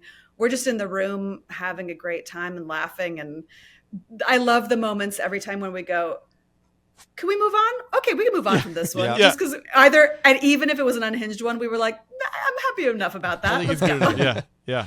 Now you guys do a live show. By the time this one airs, people will have missed it this season, but I'm sure you guys will continue to do it next season. When you guys do the live show, do you write original songs in the live show at all? We do improvise some in the live show. Quite a bit. We do specifically a Sondheim style improv. Oh, that's it's sort of like our weird specialty. Like every year we do a Sondheim themed Christmas song, and oddly, like, so I like to do that. I like to improvise in that style. I'm very weird like that, like I'm a multi-instrumentalist and a composer. So I like to screw around, and Julia's brain does crazy things too. And so we kind of just go into this world where we just pick these musical and lyrical references, and it blends anywhere sometimes from like Merrily to Company to Sweeney Todd to Sunday in the Park with George, Into the Woods, and we just like, it can all exist in the same language, and we get a suggestion from the audience and kind of like wing it every night, and it gives the audience something kind of special, and also it gives Julia and I a chance to sort of do that weird, crazy, masochistic thing where we're like, we're gonna improvise a Sondheim song. Exactly. What a terrible idea. Yeah, exactly. Yeah. But it's always really fun. Yeah, I think it's nice to have the structure. We do the best of, like we do all of our favorites over the years, but it's really nice to have certain moments in the show where we know we're free. We've built it in such a way that we're free to improvise when we see fit. And so it keeps it always really fresh and fun for us to do. That's amazing. We got to get to New York to see it, or you guys got to come to LA maybe at some point. We want to. And we'll do it. Let's do it. Maybe we could do like a tandem show. Yeah, we could do a little bit of our thing. They could, just Wait, dominate us because with the comedy. here's the thing. We could be your Paul Schaefer. We could like do a little music interludes. But here's the thing, you guys. You are a Christmas countdown. and so are we. That's right. That's Yes. It's built in. Advent We match calendar made is in supposed to merry be an heaven. Advent calendar climbing down from December 1st to Christmas, Yes. and that's why we've done it every year like this. We should So- join forces for a live show. Heck It could be yeah. the All right, world would well, maybe- we're Let's going to make it offline happen. this. This is a good I am idea. This so is a very into good this. idea. All right, before we let you guys go, we since we are countdown shows, we were just saying we like to ask people for their sort of mini countdowns. So can you guys give us your top 3 favorite funny Christmas songs that you've written, starting at number 3, working your way up to number 1? Okay. Okay. What's our do 3 we to 1? have separate ones for each of us? I mean, I think we can combine we it. could just do Hunger Games style, and you guys got to just battle it out, and just pick one That's together. true. I think we both agree on number 1. I think we do. So I'm going to read your mind through the screen. Yeah. What's our number 3? I would say Yeah. Tiny Little Christmas House. Yeah. I mean, like, yeah.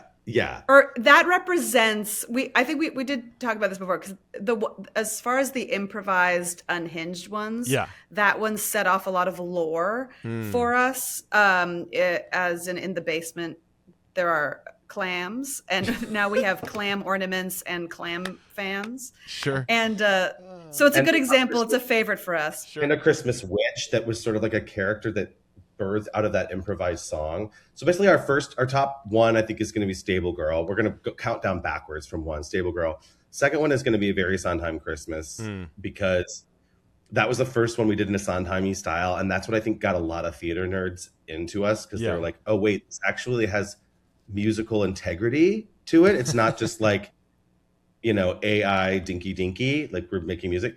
And it's just funny. We're both playing like, disgruntled Sondheimian turtlenecked, the couple. But then the reason we picked the Tiny Little Christmas House is because I swear, one take and we had like a little idea of Julia just being like, I'll be a witch, and yeah.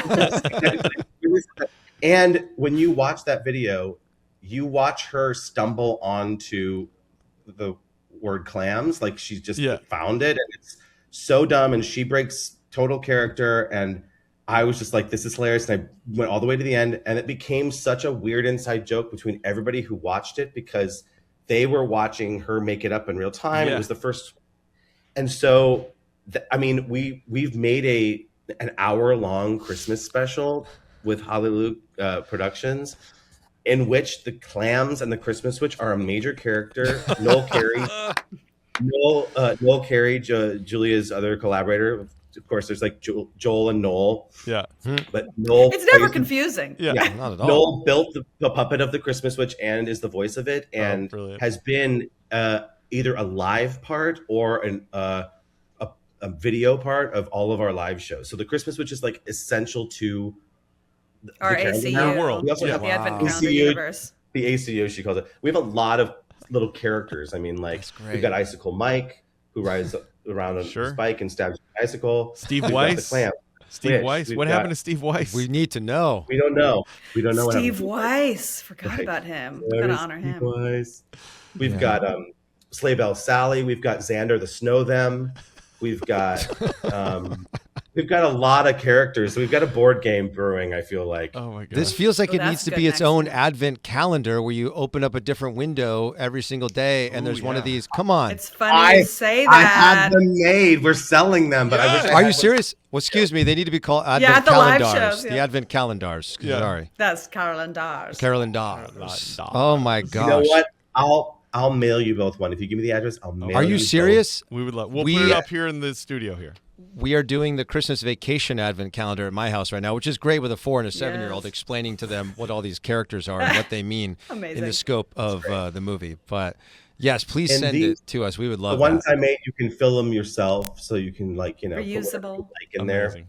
But yeah, I mean they'll have no idea what it means, but Give it to kids. I won't either. I'll have to improv to my children. I'm like, oh, Steve Weiss, come on. He was in a soup one time, or that's parenting. That's parenting. That's right. Exactly. That's what it is. That's just making things up all the time. You guys, this was so awesome. Thank you so much for sharing the story of your creative process. Yes. And honestly, we've talked about you guys before having you on the podcast here, but we encourage people go check out at Advent Calendars. Now you got me saying it. You got me saying it. Oh Lord. Wait, say onion. Onion. Who am I? Hey. It's working. It's all changed. 5 If you seasons. just start Let's typing it in, it will, it'll come up. It'll come up. Yeah. But you guys are amazing. Yeah. Merry Christmas. Happy holidays. You guys Thank you so much. Thank you so much for talking with us. Absolutely. This was a blast. Merry Christmas, We love guys. you guys. Bye. Merry Christmas. Bye. Bye. Single bongo. That was fun. So much fun. Love both of them. Big fans of them. Make sure you go follow them at Yes. Advent Calendars. Calendars. I love that we got into a pronunciation thing with And them. it was very organic. But it was very good for you It was because they redemption. are poinsettia people. Absolutely. Do you think I wish we would have asked where they were from, because I wonder. Well, if I know that Joel contributes. is from Iowa. Midwest. Midwest. So maybe Julia's from maybe it's a Midwest Could be. thing, but Could they did be. not say onion. They did not. That's I, okay. I stand by onion. Hey, but Livy, it's fine. I love that you are an onion person. Makes me happy. Danny, how you doing? We should, a little bit of small talk here. Little bit, How you doing? Are you feeling prepped? Everybody's gifts bought? I did say in the last episode that hopefully I would come back Yeah. this week, like saying, I got it all done. Right? I got a lot of it done. I will say I have this thing I've started to do with my kids, and I can't remember if I brought it up last year. I know I've talked a lot about on the show in the past, is that like I'll be keeping lists throughout the year. Sure. But I've started to do this thing with my kids where when we're at a store and they see something they like, I have them hold it up so I can see their face with the item in the And picture. are you judging by how excited they are in the picture to then rank them of like This is an 8 out of 10 excitement. Listen, Yeah. I'll be honest. I do the same thing. Yeah. All you kids earmuffs right now. I do this a little bit more sometimes because Miles is like, oh, this is so cool. And I'm like, oh, should we take a picture of it? He's like, yeah. I know he's not thinking about it 10 minutes later. Yeah. And it kind of, in a way, satiates the like feeling of like, this could be a great gift. He doesn't really want it. Right. It's just he's a kid. He's a And kid. it's something shiny and it's out shiny, of the store. And by taking the picture of him holding it, somehow I think like taps a little bit of the dopamine hit that like the human brain is Right. looking for without actually really wanting it. In his mind, he kind of got it. Yeah, Or he like got it- what he needed out of it. Yeah. Yeah. But that's where it comes in as a parent. Like, it's our job to pay attention to Yes. those things and to make those decisions and be like, yes, they're excited about a pink, glittery disco ball Sure. at Five Below, but I also know if they bring that into my house, they will not think about it Yes. like 15 minutes after Yes. they open it. And so it's sort of redirecting them. Yes. So you mentioned a disco ball. What if I showed you this other thing that's kind of similar to Yeah. it? Don't you? Whoa, that is cooler. And so Yeah. I think it, Yeah. but it encourages dialogue with your Sure. kids, which I think is the moral of the story. And so I did take my kids on a couple shopping trips, and we did a lot of photos and all that sort of stuff. And so I feel like the kids at this point, with the exception of maybe like their like big gift from Lynn and myself, we haven't got, but everything else, like it's All right. secured at good. this point. But I do a gift exchange with my family, and the person I drew this year, I have this like really big and bold idea for what I want to do for them, but I'm also looking at the calendar. Sure. And it's like, can I pull this off in time? So maybe in Christmas Unwrapped, All right. if we do a little, bonus episode after Christmas, I can update you on that. But other than that, life is good. I feel like we're firmly in the season now. Kids got a couple days of school left before the holiday break, and I feel like they've already kind of gotten feral. I was talking to some of the teachers at the school, and they're like, oh, this is like, Lord of the Flies. Yeah. At this point, it's that week where they know it's they have over. no homework this Yeah. week. They get out early Thursday, Friday. Yeah. They're ready to be done. Yeah. And I'm ready for them to be done too, because my kids have worked hard this year, and I'm excited to have a couple weeks out with them for the holidays. It's gonna be great. Sophie just finished finals yesterday, and she was so exhausted. She came home. She literally just laid on the couch for like 2 hours, just holding the puppy, just talking to the dog, just because she was so mentally exhausted. Like, dude, you'll see as your kids get older. Every year really does legitimately get so much harder. And like she's taking AP classes in high school, and it is, I mean, she's up till 1 o'clock every night doing homework. I mean, and like I look at her like notebook sometimes, and I'm like, this is way harder than what I was doing in college. Right. And this is just a high school class. Is she in AP classes? Yeah. Wow. Okay. Like all APs across the board? She's like 2 or 3 AP classes. Okay. But just in general, they're just hard Did classes. you do AP?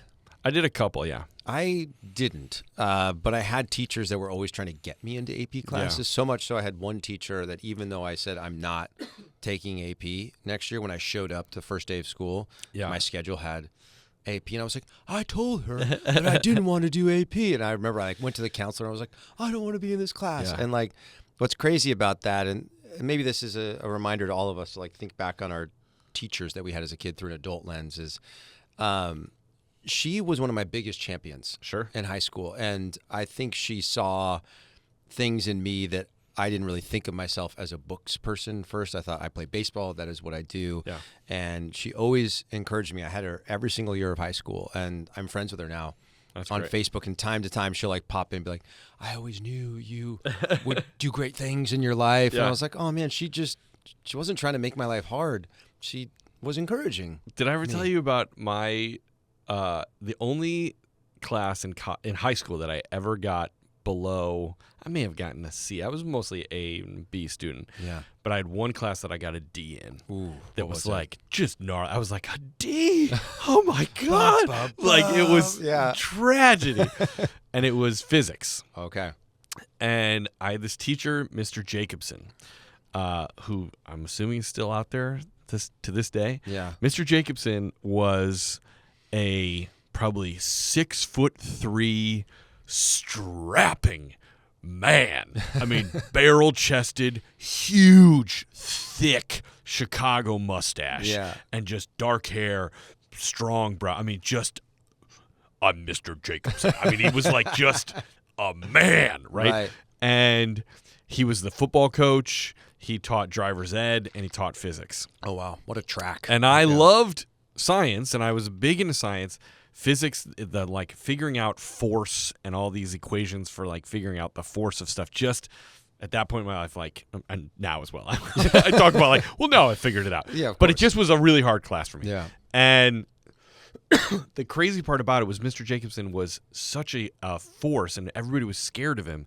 But I knew him since I was a baby because he went to my church. Oh, okay. And I went to a church that was like 3 towns over from where I lived. Okay. So I actually had a couple of my teachers went to that church because they lived a few towns over. They weren't like teaching at the school across the street from them.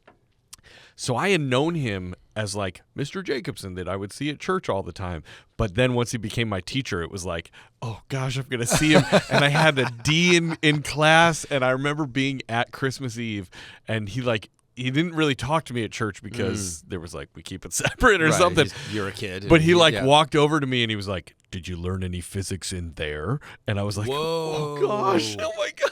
It was like the confirmation of everything you were worried about. Yes. And were your parents there? Yes. And they were what like, does he mean by that? Yeah, and I was like, dude, cool it, bro. Cool it. Christmas is a few days away.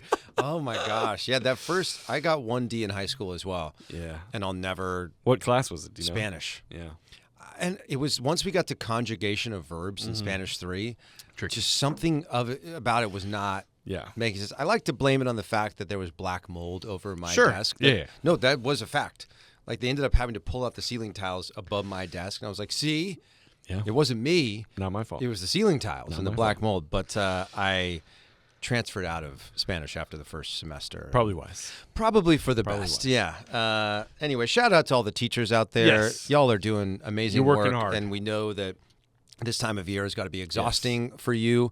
One, because it's the holidays and you're dealing with our kids every single day, but you also probably have your own kids or your grandkids or starting a family or whatever. And by the time you listen to this, you're probably on Christmas break. So hopefully you got a bunch of chilling. great gifts and just relax. Hopefully you are sipping yourself a little well-earned beverage and a plate of cookies and enjoying life. But thank you to all the teachers out there and administrators. You make the magic happen every day. Oh, is there another guest? Oh, do we have another guest? I think we do. I think we do. Let's see who it is.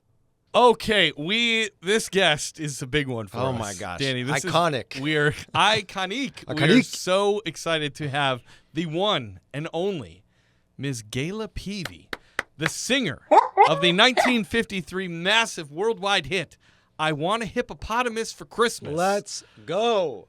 Gayla Peavy, thank you so much for being a guest on the Christmas Countdown Show. Thank you. We're so happy to have you. You are Christmas royalty. You know, I know your daughter and son-in-law. They go to church with me, or they used to. They're at a different church now. Yes, that's what I heard. So I've known about you for years, sort of like obviously just knowing about who you are as a person. But at a certain point, it came up when I was talking with Sydney and JT that she was like, "Oh yeah, my mom's saying I want a hippopotamus for Christmas." And I was like, "What? We've got to have her on the podcast." What a flex! So we're so happy to have you here. Well, thank you, and I wish you a Merry Christmas. Thank you very much. Oh we my love gosh. to hear that. I never would have imagined that Gayla Peavy would be wishing us a Merry Christmas when we started this show That's spectacular. all those years ago. But dream big, kids. Dream big. I got to know out of the gates. First of all, obviously, as Eric said, thank you for being here. Second, I got to know, because this will probably never be a truth of my life. What is it like to be the voice of one of the most iconic Christmas songs of all time? Well, it's very fun. And the neat thing, you know, if it's a Christmas thing, it comes around every year. So it just gets to be a fun flurry of activity and interviews. And yesterday I actually sang the song for a program here in Southern California. And I just never, in my wildest dreams as a 10-year-old, when I recorded it, dreamed that it would be still going strong 72 years later. And the New York Times declared it as a Christmas classic. Yes. I would have never imagined that. Rightfully so. I love that. Talk to us about the recording process. How did it come to you that you were selected to sing this song? What was the recording process like? Well, I was signed to Columbia Records as an artist, and Mitch Miller was the A&R man at the time. And so as a new artist on the label, he picked out 2 songs that he said he personally picked out that he thought would be really perfect for a 10-year-old little girl. One of them was I Want a Hippopotamus for Christmas, and the other one was Are My Ears On Straight? So those, which is a really cute song. Yeah. It really is. Yeah. But of course, I Want a Hippopotamus is the one that just took off. I introduced it on the Ed Sullivan Show. Do you remember that from the past? Yes. we've seen the clip. Yep. Yes. Yeah, that's right. And so it just took off and became a big hit. And it's just been going ever since. It's just incredible to me. It's amazing. Well, it is beloved in both of our homes for sure. You know, Eric and I both have kids. You know, I've got 2 young girls, and we found out recently because we were shopping for a Hallmark keepsake ornament. You know, they release a new hippo ornament for the last 18 years now, and you are the voice on that ornament. Yeah, it's crazy. You push the little button, and it's me singing. And I have the new one. I just got the new one recently. It's amazing. They come out every year. And they also have a plush hippo that you press the little hand of the hippo, and it's me singing. They've had that for a while. But this year, they just came out with a hippo that dances.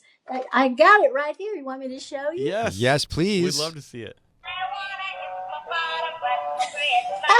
Oh, my gosh. Is that the cutest?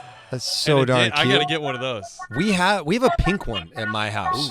Oh yeah, and whenever Christmas comes around, my kids just geek out. Whoa, my kids love it so much. Da-da. Oh my gosh, that's so Is good. that the cutest? Oh So gosh, cute. yeah. Now, Gayla, your daughter told me a fun fact that I really am excited about, and I'd love for you to tell us more about. She said that you came up with the idea to say hippopotamuses. Is that true? Yes, and yeah, in the recording session, Mitch Miller was the producer. The orchestra was Norman Layden, but Mitch was there, and he was, you know, very animated and fun. I was just a 10-year-old, so he was trying to be kind of, jumping around and having fun. Yeah. And so I did that in one take, and I didn't know if he would like it or not, but he came running out. He said, "Oh, that's cute. I like it. Keep it in." That's like one of the best parts of the song. Oh, it's it is good. so darn good.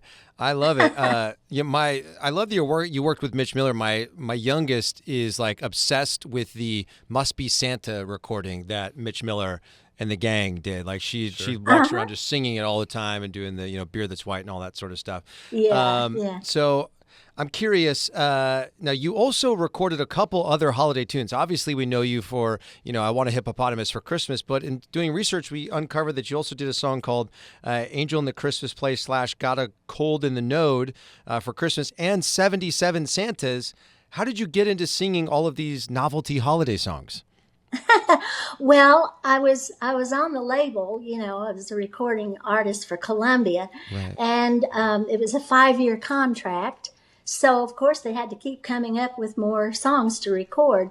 So I recorded Easter songs, and the thing is, I was a kid, and so they were very, very strict about keeping it age appropriate. Sure. Now, what they didn't realize was I'm from Oklahoma, and I grew up singing "Cheating Heart" and "Walking My Baby Back Home" and "Kiss of Fire."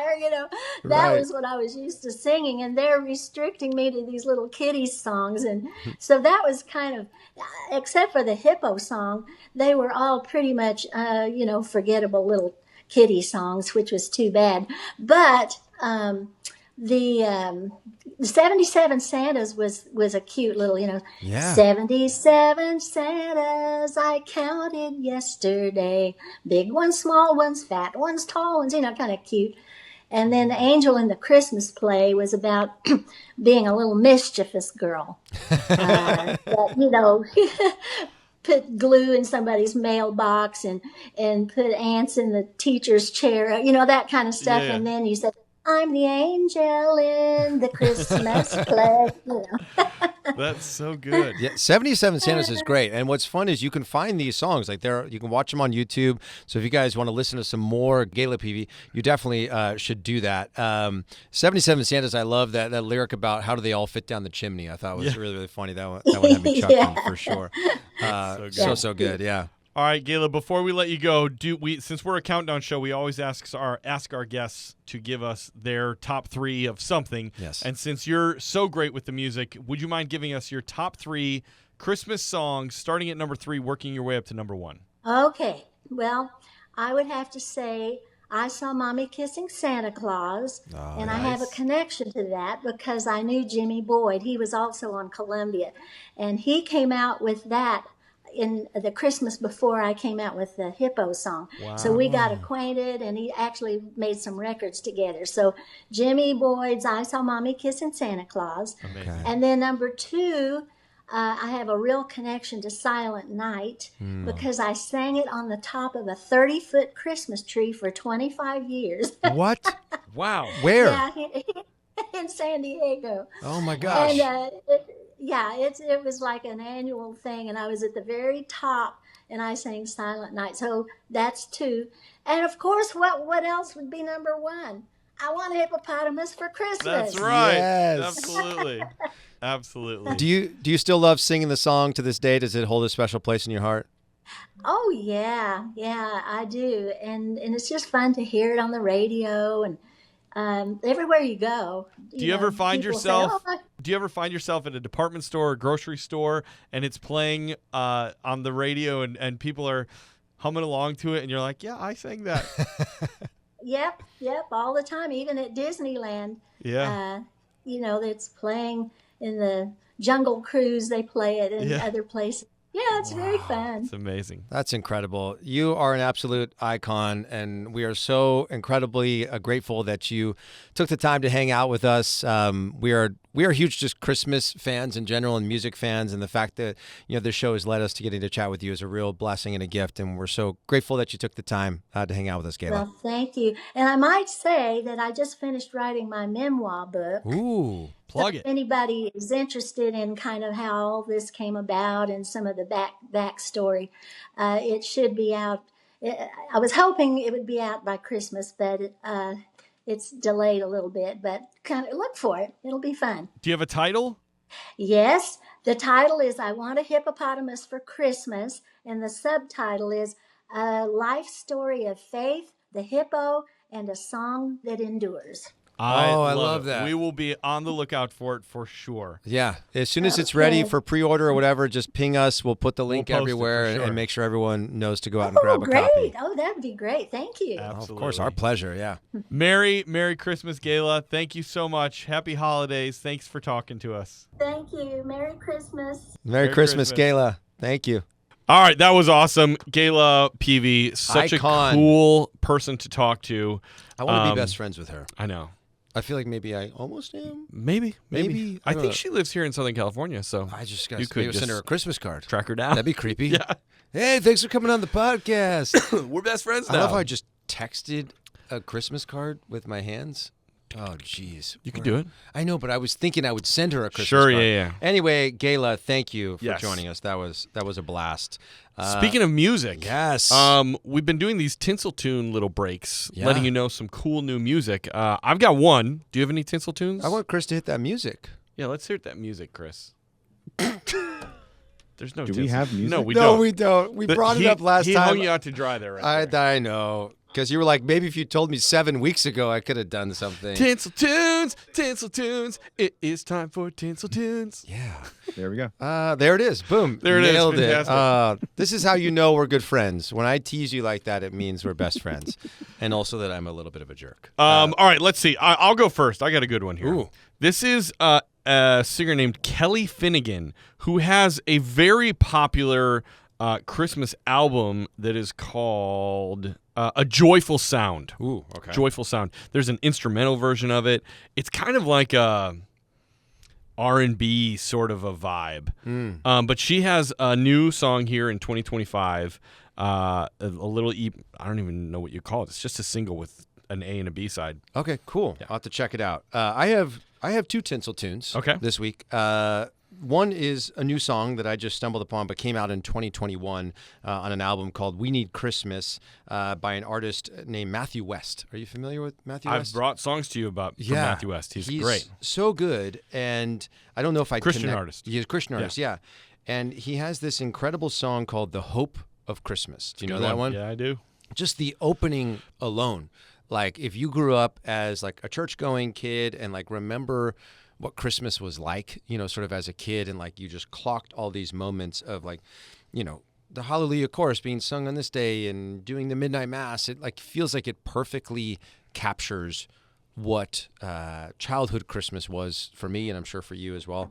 Like what he sings at the top is what we've talked about so many times on the show, is the candle and your parents and Silent Night and all those things. So that one hit me for sure. And then the next song I want to bring up, again, not a new song, but it's a Jamie Cullum song that I haven't really talked about on the show before. Obviously, I've talked about my favorite Cullum songs and his album. But on the complete edition, he has a song called Christmas Don't Let Me Down. It's a good one. And I wanted to bring it up because I want to take a moment for anyone out there who's maybe trying to recapture feelings of the past, that the season comes along. The reason we're all here, listening to the show, and the reason we're here doing the show is because we love the holiday season. But every holiday season feels different. And I was thinking while I was listening to the song driving in this morning that maybe the reason why we think back to our childhood and why Christmas felt so magical was because we weren't comparing Christmas to anything else. Sure. We literally were just embracing every single moment of the holiday season, whatever that was, from playing Wasn't with trying cousins. to live up to anything. No, it was just that Christmas. Yeah. That's all it was. And it wasn't like, well, yeah, last Christmas we did this, or, next Christmas I want to do X, or that person's Christmas is, Y. It was like we literally just were. Yeah. And I think what this song means to me when I listen to it is that I can't get let down by Christmas if I'm not trying to make it something that it was in the past. Sure. To honor Christmas, I think it's imperative that we are grateful for the experiences that we've had, but we're also equally grateful and appreciative for the fact that we're here and we get to make new experiences. Yes, lean into traditions if that's what connects with you, but also don't try to make it something that already was. And that's Christmas, that's traveling on a vacation. Anytime we try to recreate something, we've talked about this ad nauseum, it just inevitably falls short. So if you are sitting out there this holiday season, as I'm sure many people are, and I found myself in that headspace, like feeling disappointed because Christmas doesn't feel like the way it felt in the past. Well, you're not in the past anymore. You're here. So why not let Christmas feel the way that it wants to feel this year, and let it be the 2025 Christmas, and let it be unique and beautiful in its own way. Love that. But would you believe Chris is going to join us for this Tinsel Tunes? Oh, it's Chris, happening. You've got a Tinsel Tune recommendation. What do you got? I do have a Tinsel Tune recommendation. I can't wait to share it with you guys. I hope you love it. I can't wait to So, hear it. last episode or 2 episodes ago, you asked me, and I just failed miserably, and I've been thinking about it ever since. I stand in the shower and just kick myself, not literally because that's dangerous. It's dangerous, How I do especially in the not shower. Recommend, and you could. Slipping in the shower is the worst place to slip. Now, would you kick yourself like in the behind, or would you try to just like kick yourself in the shin? Like, where would you want to? If you were kicking yourself, where would you kick Let's yourself? not go down this. I don't know. It's kind of This fun. episode's already 2.5 hours long. Let's just keep going, Chris. I was upset, and so I wanted to rectify it. So I reached out to the fellas and I said I had a Tinsel Tune. If I could share it, I would love to. And so you obliged me. I appreciate it. I'm going to be sharing a song from a Japanese artist. We're talking Japanese Christmas music. Okay. How about that? This might be the first Yeah, ever on the show. Yeah, this is a Japanese artist from the 70s and 80s by the name of Tatsuro Yamashita. And now he's basically the godfather, the pioneer of what they call over there city pop. And city pop is basically kind of a combination of different Western sounds from the 70s, like soft rock and jazz and all this fusion stuff. And what you get is this really kind of poppy, kind of summer music. And so this guy was like the big summer music guy in Japan. And he kind of set it upon himself to see if he could write a song for another season. And so he wrote this song. This song's called Christmas Eve. There's 2 different versions of it. And I will say it's very hard to find it on streaming. I actually couldn't find this for like probably 8 months. And I realized I had it on an old playlist of mine. So I pulled it out. But you can find it sometimes. You can find covers of it a lot. I actually found an English version. Is there such a thing as J-pop? Because I know there's K-pop is like taking over the world, but I don't know. is there an equivalent in Japan? I don't know. I don't know. But that was fun. I love that. I feel like that's got to be popular at karaoke bars in Japan at the holiday season. That was a very got that vibe. tinsely tune. It's a very, very popular song in Japan. So if you're listening to us from Japan, let us know in the comments if you're familiar with that song. Or anywhere else in the world, I suppose. I'm curious to know if anyone else knows about it. I love that. We might have just exploded in Japan in that We're moment. popping off. Right? Chris, do you also have a game for us? I do have a game. Let me pull it up. It's about that time. I forgot to mention. You guys check out my shirt, guys. Wait, Look at this shirt.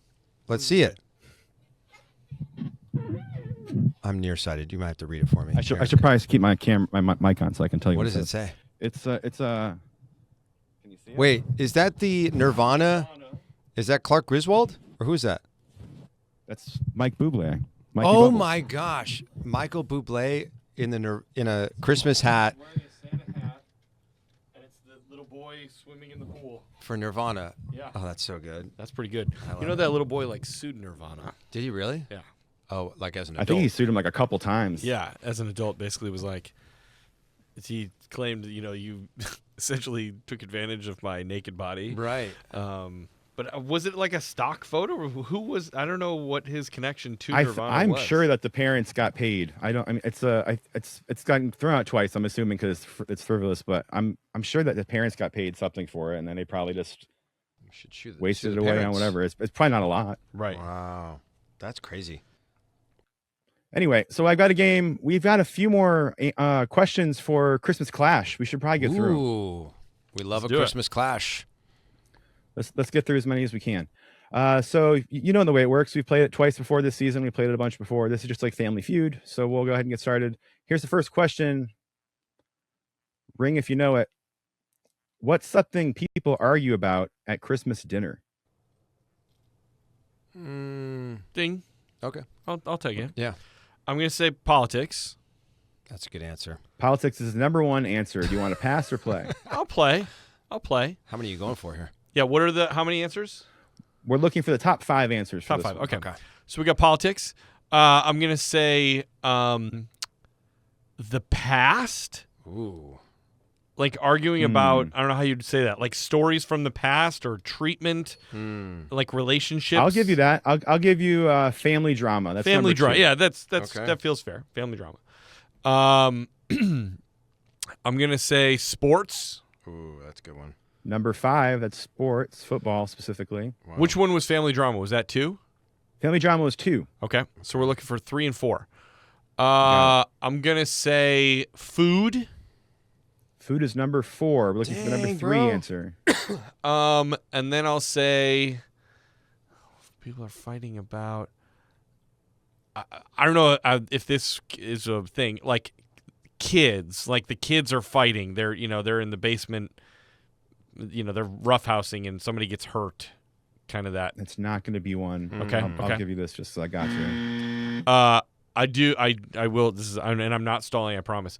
But I saw a great TikTok the other day of a stand-up comedian talking about. Do you remember in the '80s when your only job at Christmas was to stay in the basement?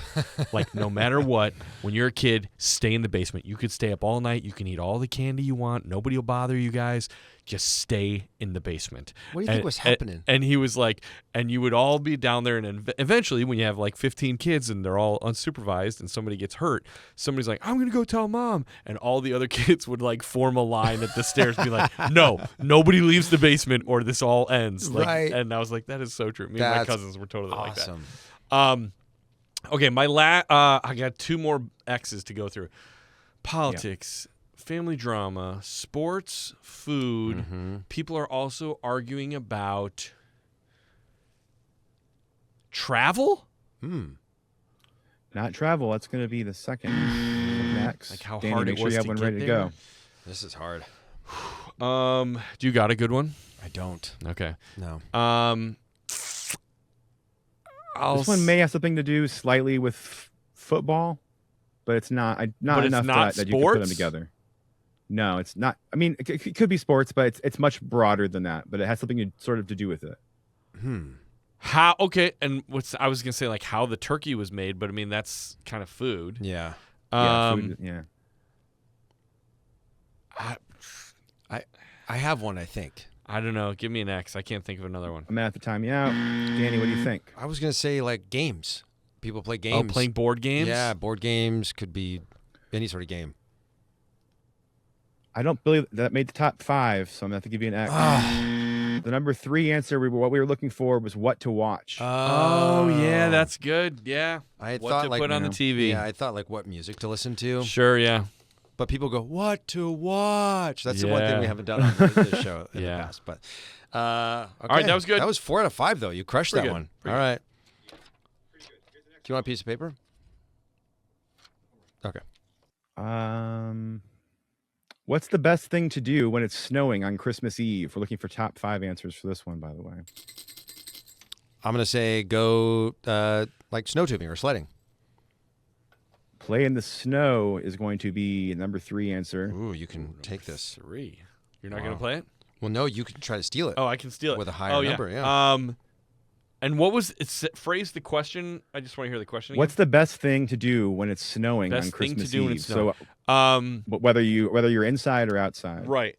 I'm gonna say like sit by the fire and look at the snow out the window. I don't know. That's maybe. I'm too gonna give you that. specific. Hanging by the fire in the tree with family. That's number 1 answer. You want Wow. to pass or play? Yeah. Dang. I'll pass. You're gonna pass? Yeah. Okay. Dang.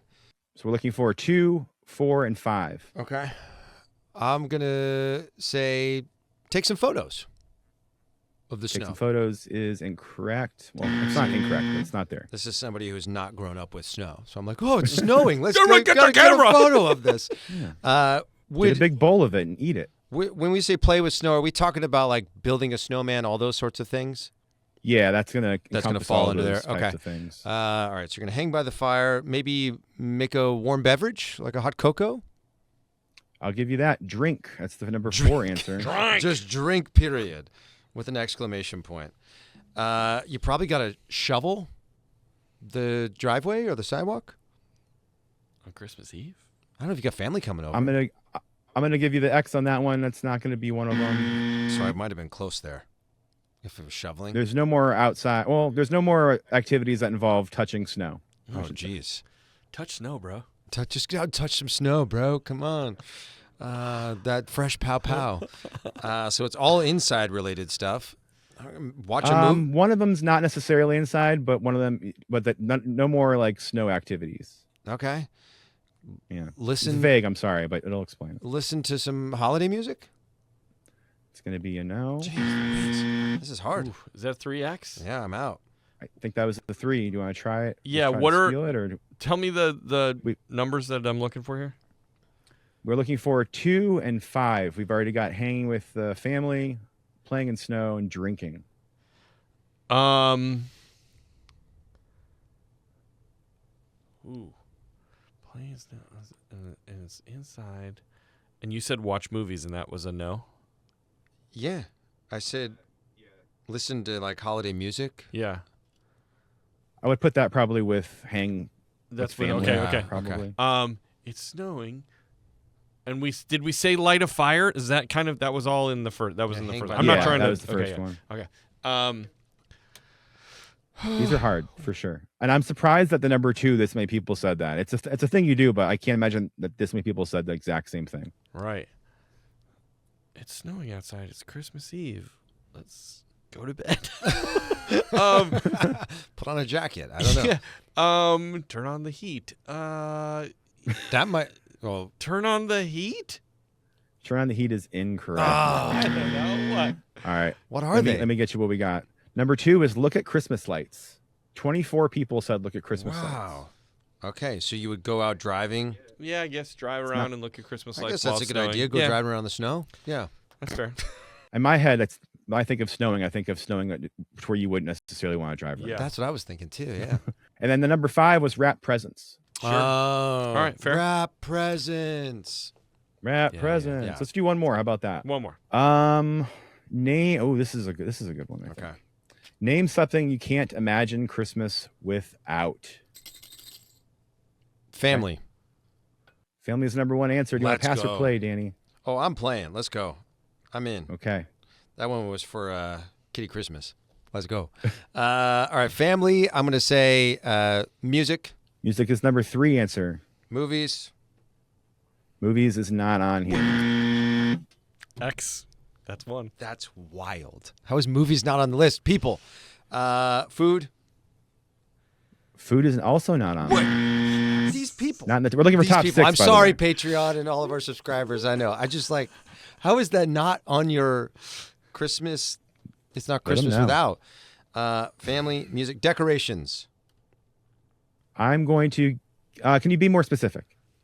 lights. I'll give you lights. Lights is the number 4 answer. Jeez Louise. Okay.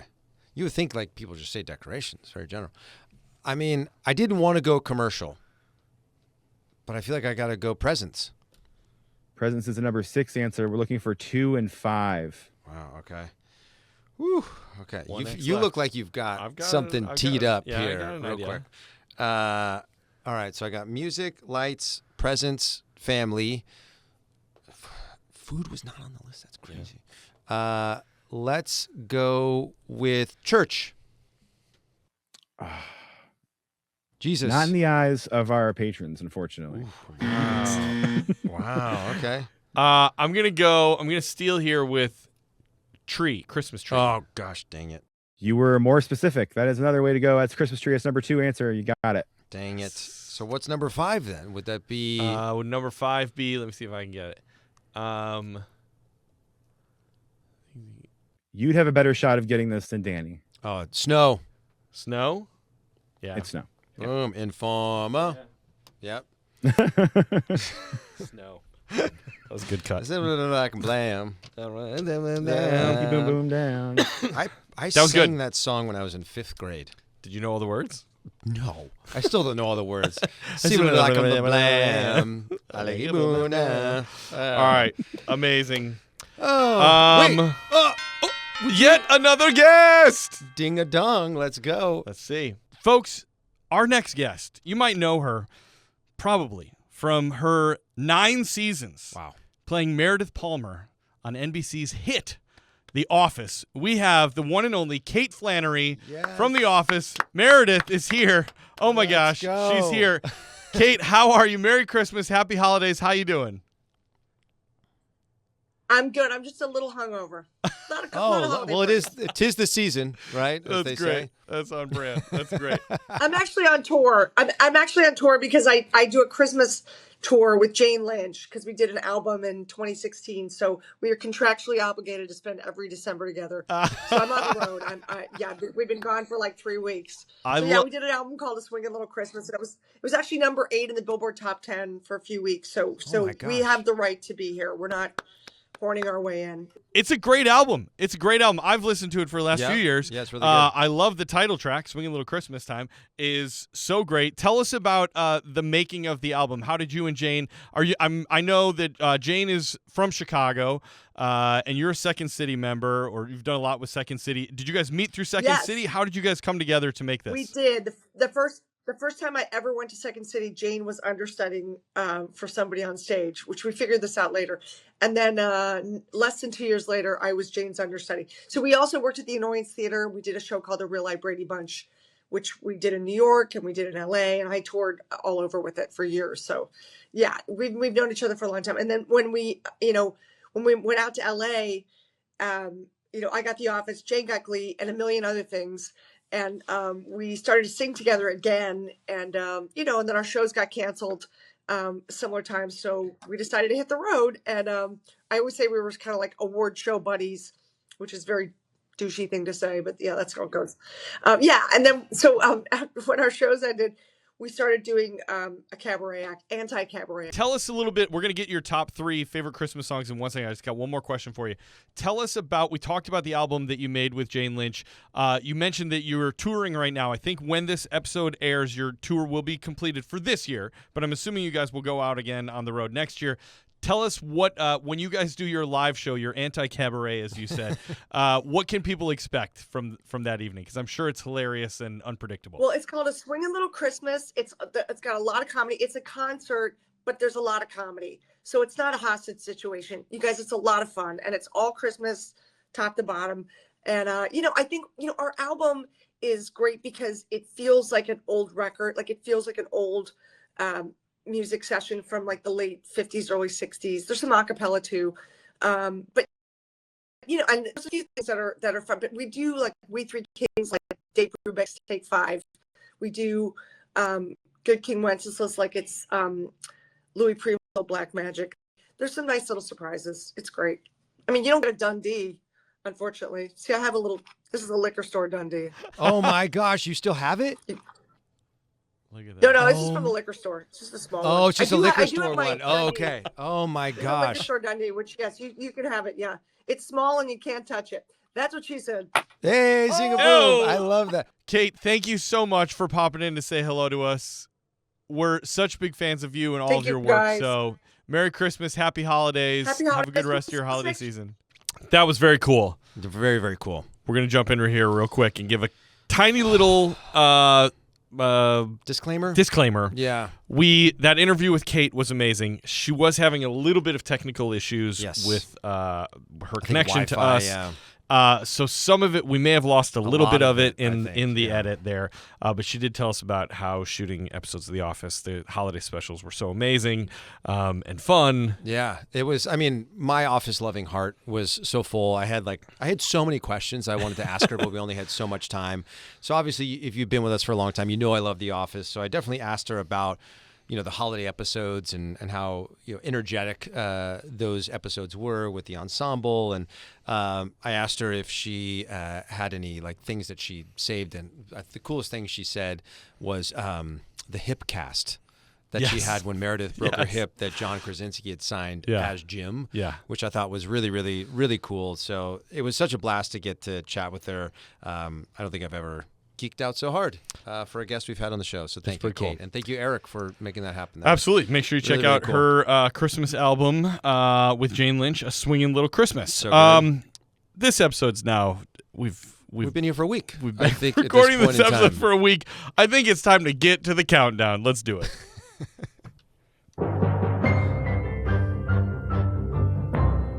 Alrighty, folks. These are because we're including Chris in this countdown. Yes. Top 5 Christmas books. I just love that we turned this into a 5.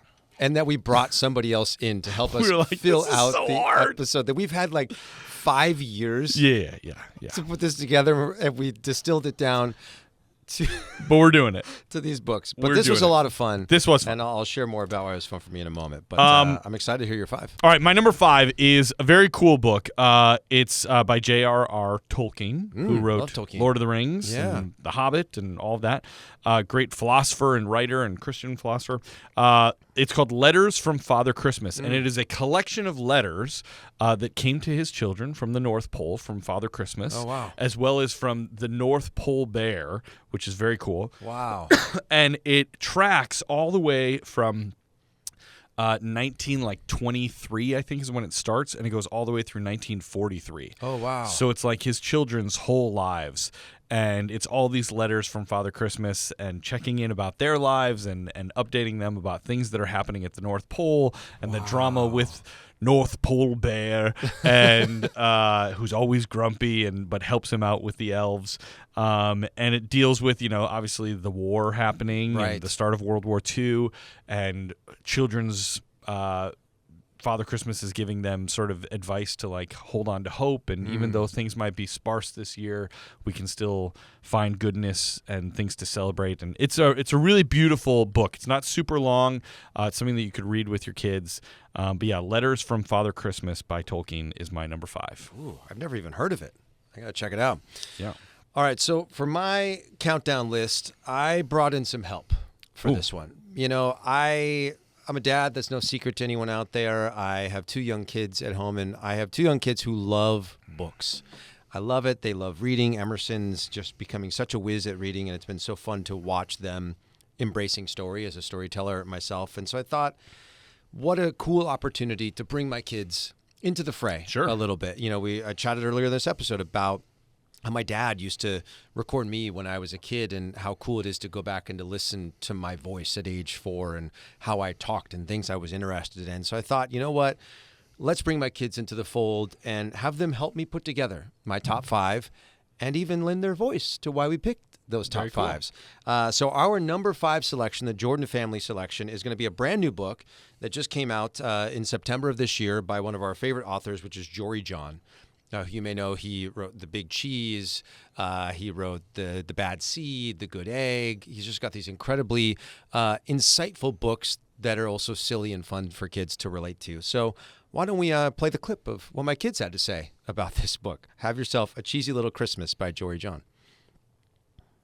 This one was Have Yourself a Cheesy Little Christmas, which was by one of our favorite authors currently, Jory John, right? We love Jory John, right, Emmy?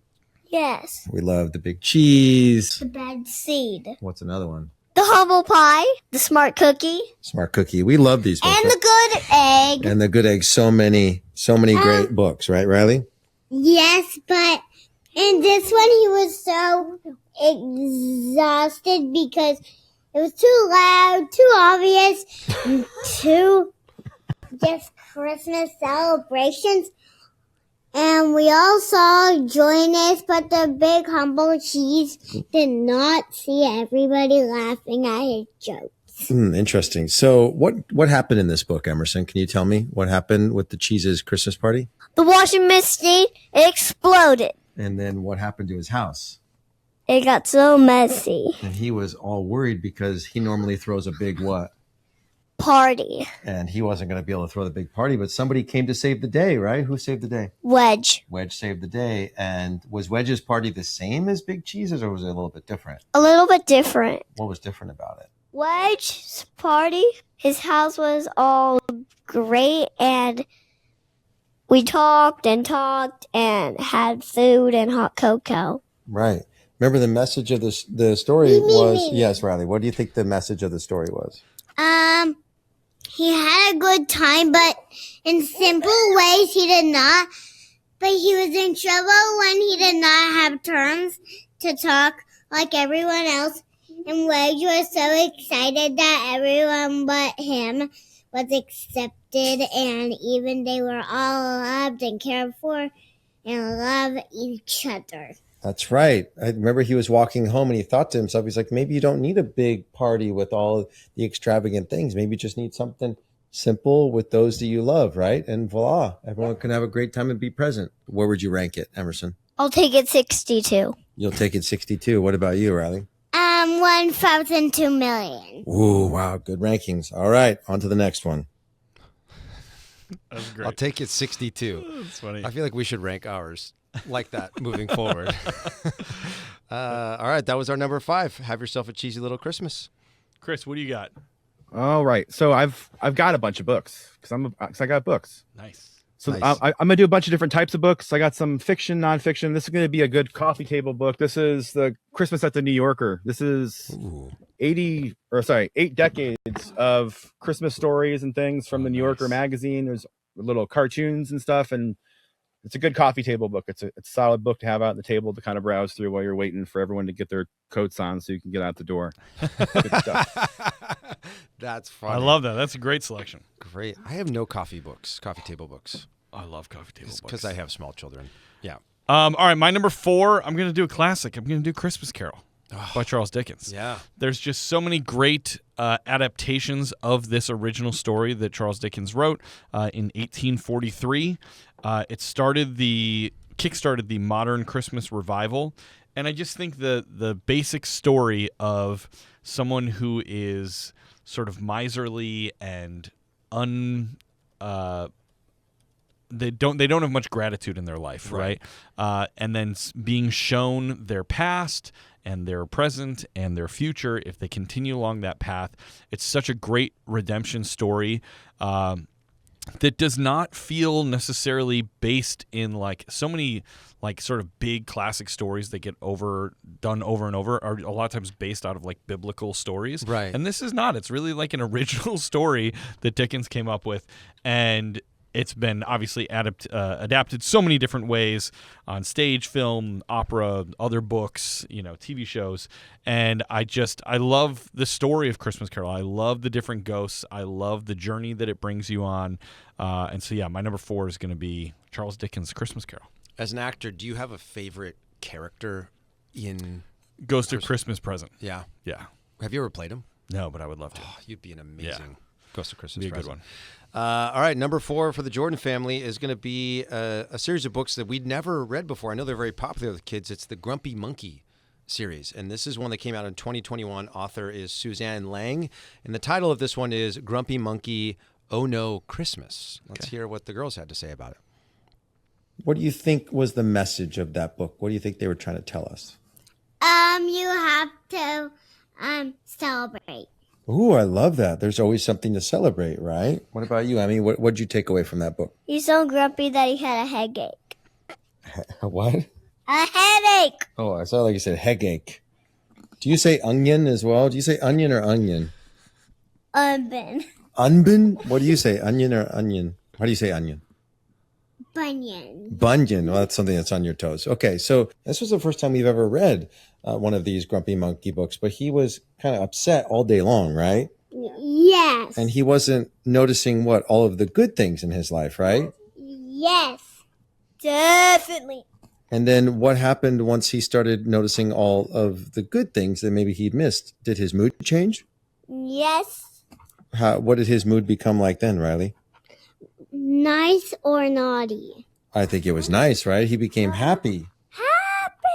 If we focus on things that are a bummer or that upset us or maybe aren't perfect, how does that affect our mood? Does it make us happy or upset? Upset. This book, what did it teach us to focus on? Nice. The nice things in our lives, right? Yes. And what do you guys give this? How do you rank this Grumpy Monkey, Oh No Christmas book, Riley? Because he was so grumpy, he did not want to eat a banana because the vitamins were so ripe. That's right. It wasn't ripe yet. But how do you rank this book? Where would you put it on your list, Emerson? 35. 35. Okay. What about you, Riley? Where would you rank this book? 1,000. 1,000. Okay. All right. Let's move on to the next one. I know, right? We're moving up the list. All right, Chris, what do you got? Let me see. This one I got here. This is from a guest from a previous season of the show. Really? This is from Brian Earl from Christmas Past, another Christmas podcast. Yeah. He's got a book. This book is awesome. It has all kinds of fun history of some of the traditions that we may do, but not necessarily know why. This talks about all that kind of fun stuff. It's a good book. He has another book that came out this year. I don't remember what it's called, but I'm sure it's just as good as this one. But this is, my number 4. This one sits on my bookshelf all year long. I like that. There's another one that comes up later that's also usually does, but my wife packed it up this year for some reason, so I don't have it. Anyway. Been reading it too much, maybe. That's right. Brian's great. Shout out to Brian Yes. and his podcast, Christmas Past. If Absolutely. you're into like all the stories of the whys behind The history, everything, yeah. definitely worth checking out. Love that. All right. My number 3 here is going to be one of my favorite Christmas books, and that's going to be The Polar Express by Chris Van Allsburg. Came out in 1985. It's about a boy who, if you haven't seen the movie or read the book, it's about a little boy who takes a train on Christmas Eve, sort of shows up literally outside his house, big, huge steam engine, and he gets on the train and he gets a ticket and he's not really sure where it's going or who the other kids on the train are, but they end up heading all the way up to the North Pole and they meet Santa, and he's a kid who's sort of at the cusp of believing. And is having trouble holding on to that belief. And he is shown kindness, and he also experiences danger and adventure, and he learns a lot about himself and what he believes and why he believes, and then eventually makes it home safe for Christmas morning. The movie is great, but the book really is spectacular. And especially, I was a fan of the book before the movie ever came out. And one of the coolest parts about the movie was that they truly made these beautiful illustrations come to life. There's just a lot of like soft edges in the illustrations of like this train. I mean, the big one is the train literally pulled up with snow coming down and the big front headlight of the train and the lights coming out of the cars, and the kid is standing there in the snow and the train just looks huge and he's like, whoa, and it's a little scary and he's not really sure what it is. Yeah. And I thought that they really did such a good job in the movie of bringing that to life, and the sort of like the wonder and the danger, frankly, that you feel as a kid sometimes of the stuff that's adult that feels like, I don't know what that is or what it means or what my place in it is. It's just a beautiful, beautiful story. The final message of the story about, I could still hear the bell for years, it's just one of my favorite Christmas stories, and the book itself is spectacular and was always in our house, and I always loved it. So that's my number 3 is The Polar Express. So good. You know what my Hallmark ornament was this year? What's that? I got the bell. Oh, it's a good one. Polar Express bell. And I was like, why have I waited so long? Because I think they do it every year and they restamp it. It's awesome. Every year. It's so good. I joked because we had our Hanukkah gathering last night, and when I opened it, I was like, I think my bell's broken. And everyone was looking at me like, Danny, what's wrong with you? I was like, how does nobody get this joke right now? Yeah. Anyway, number 3 for us is going to be a classic, maybe on your list. We'll find out. Came out in 1957, written by Dr. Seuss. It's How the Grinch Stole Christmas. Sure. It's a classic, and it's really fun to read these classics that we grew up with our kids, and to start to dialogue with them and see what they take away from the story. Because I feel like a lot of times, we had maybe our impression of a story when we were kids, and we just sort of like, that is what the story is, or that's the thing I notice every single time, or I've only watched the live action movie for the last 20 years, so that's the version I think of. So it's fun to go back and read the original and see your kids reacting to these classics. So let's take a little listen to what Emmy and Riley had to say about How the Grinch Stole Christmas. Let's start with Emerson. What did you think of that book? I'm going to give it 3. A 3? Like a 3 out of 10? Or is it number 3 on your list? Number 3 on my account. On your account. Okay. Nice. What did you like about the book? I like how the Grinch stole Christmas. And what about the fact that he brought Christmas back to them?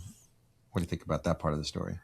That was nice. Was that nice? I love kind people. Oh, I love that. And what about you, Riley? What did you love about the Grinch? When his heart is so big, not too small. It grows, right? Why does the Grinch's heart grow? Do you guys remember? Because he thought Christmas is nothing but cheer. You're watching your audio bars go up. Is that what he thought? What did he think Christmas was about? Does anyone remember what the... Celebrating. Well, he thought it was about gifts, right? Yeah. And passages. What's Christmas really about? Christmas is in your heart. I love And that. it is for cheer and love. Beautiful. There That's it is. awesome. It's for cheer and love. Cheer and love. Doesn't get more simple than that, I love right? that. That's great. Makes my heart happy. What Over do to you you, got, Chris? My number, this is 3? 3, Yeah. Yeah. My number 3 is a book that I don't have, like I mentioned before. It's packed up somehow, but it's okay. I'm not bitter. I'm not upset. I would have loved to have had it here to show you. She's listening to this right now. I was going to say, did she listen to the show? You're going to find Sure this does. Anyway, somewhere in the this next book is week. called The Santa Claus Man. It's by Alex Palmer. This is a crime. It's a real life crime history Christmas novel. It's just a lot of stuff. I'll read you the synopsis because it's got too much going on. This Santa Claus Man is about a real man in the early 1900s named John Gluck, who started an organization to help Santa Claus read the letters that were left for him at the post office. Things go very off the rails. There's crime, scams, the FBI, Coney Island. It's part Christmas history, part true crime, caper. And it's also really fun to see how New York City helped shape the big over-the-top Christmases that we know today. It's a really awesome book. I've recommended it to people in our Christmas Countdown group, and they've all read it. And the ones that have read it have really liked it. So it's a good book for sure. I love that. It's called The Santa Claus Man. Is that what you said? The Santa Claus Man. And I don't know why it's not a movie. It would be an awesome movie. There's this one part with it's not the Boy Scouts of America, but it was like their like predecessor or another version where they were going out into the streets to like verify if kids really needed stuff for Christmas, and like they would bring like shotguns with like, and like there was I don't want to get too into it, but they would bring like artillery with them scouring the streets for children.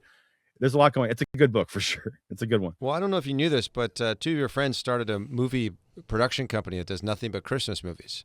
Hollyland? Yeah, Hollyland Productions. So send us a pitch and we'll take a look at it. I love it.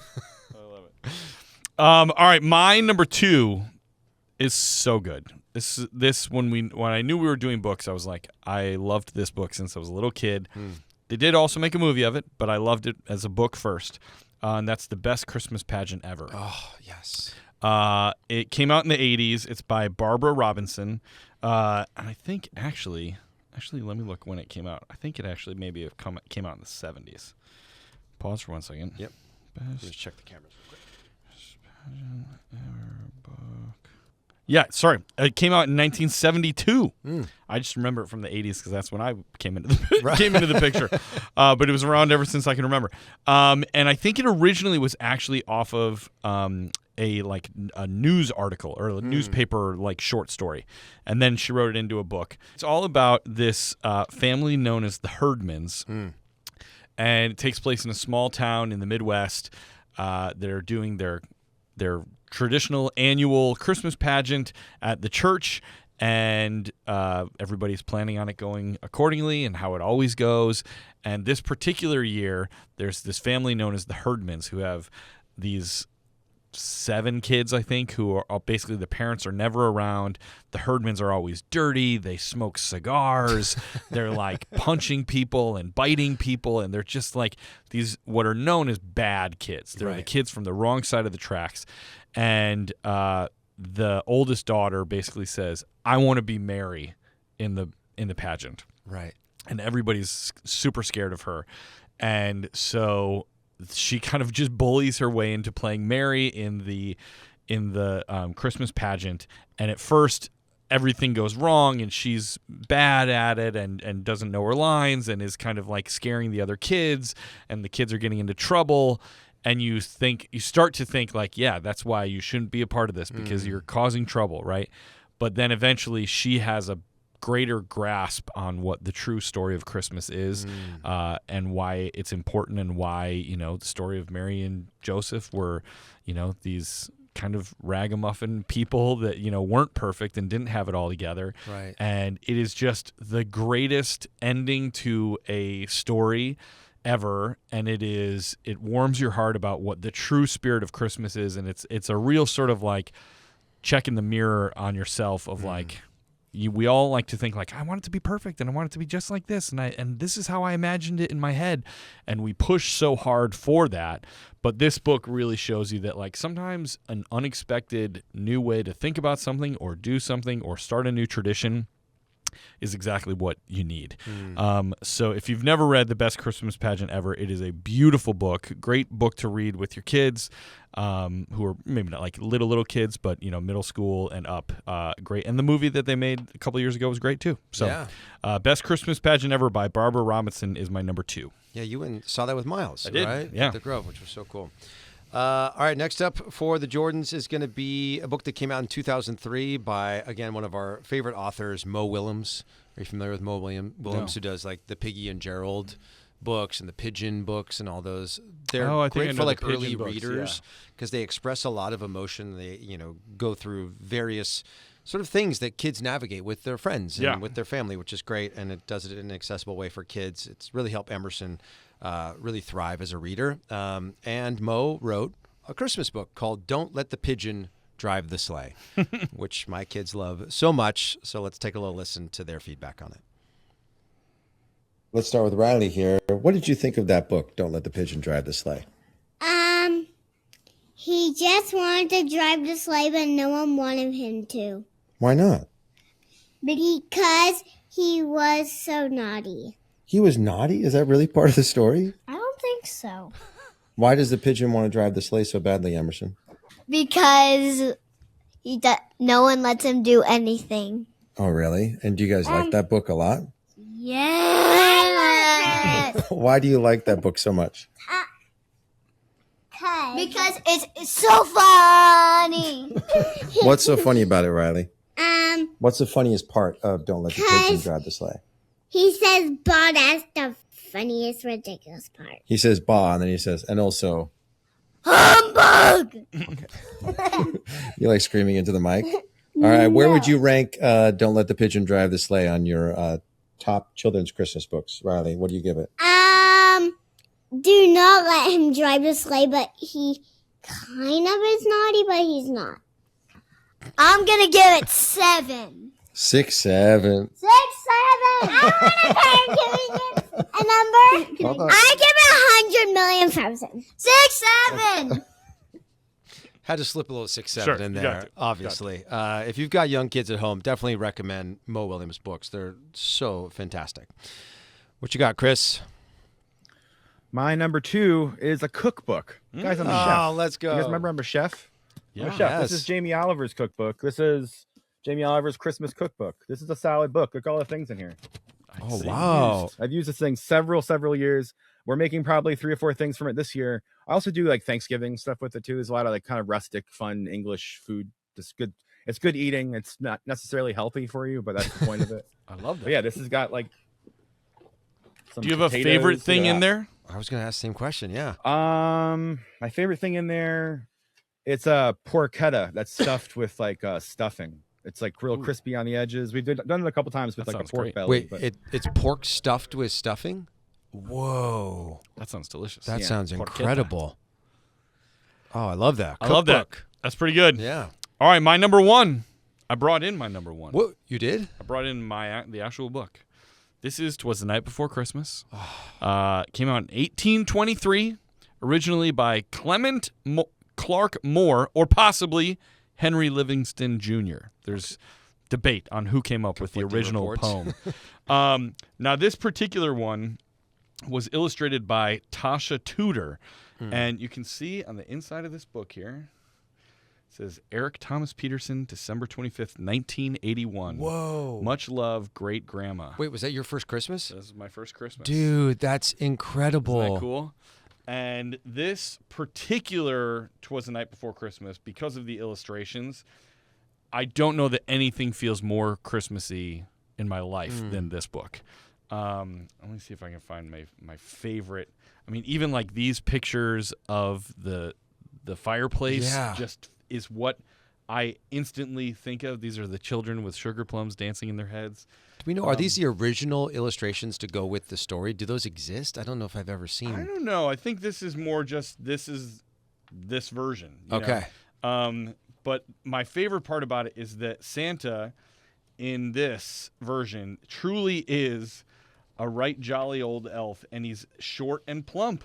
He's the size of a cat. Oh, whoa. So showing you there, like this is how they drew Santa. And so for a long time, I really did always think of Santa as an elf, essentially, right? He's like the head of the elves. Right. And so this like short little, he's like with the dog and stuff.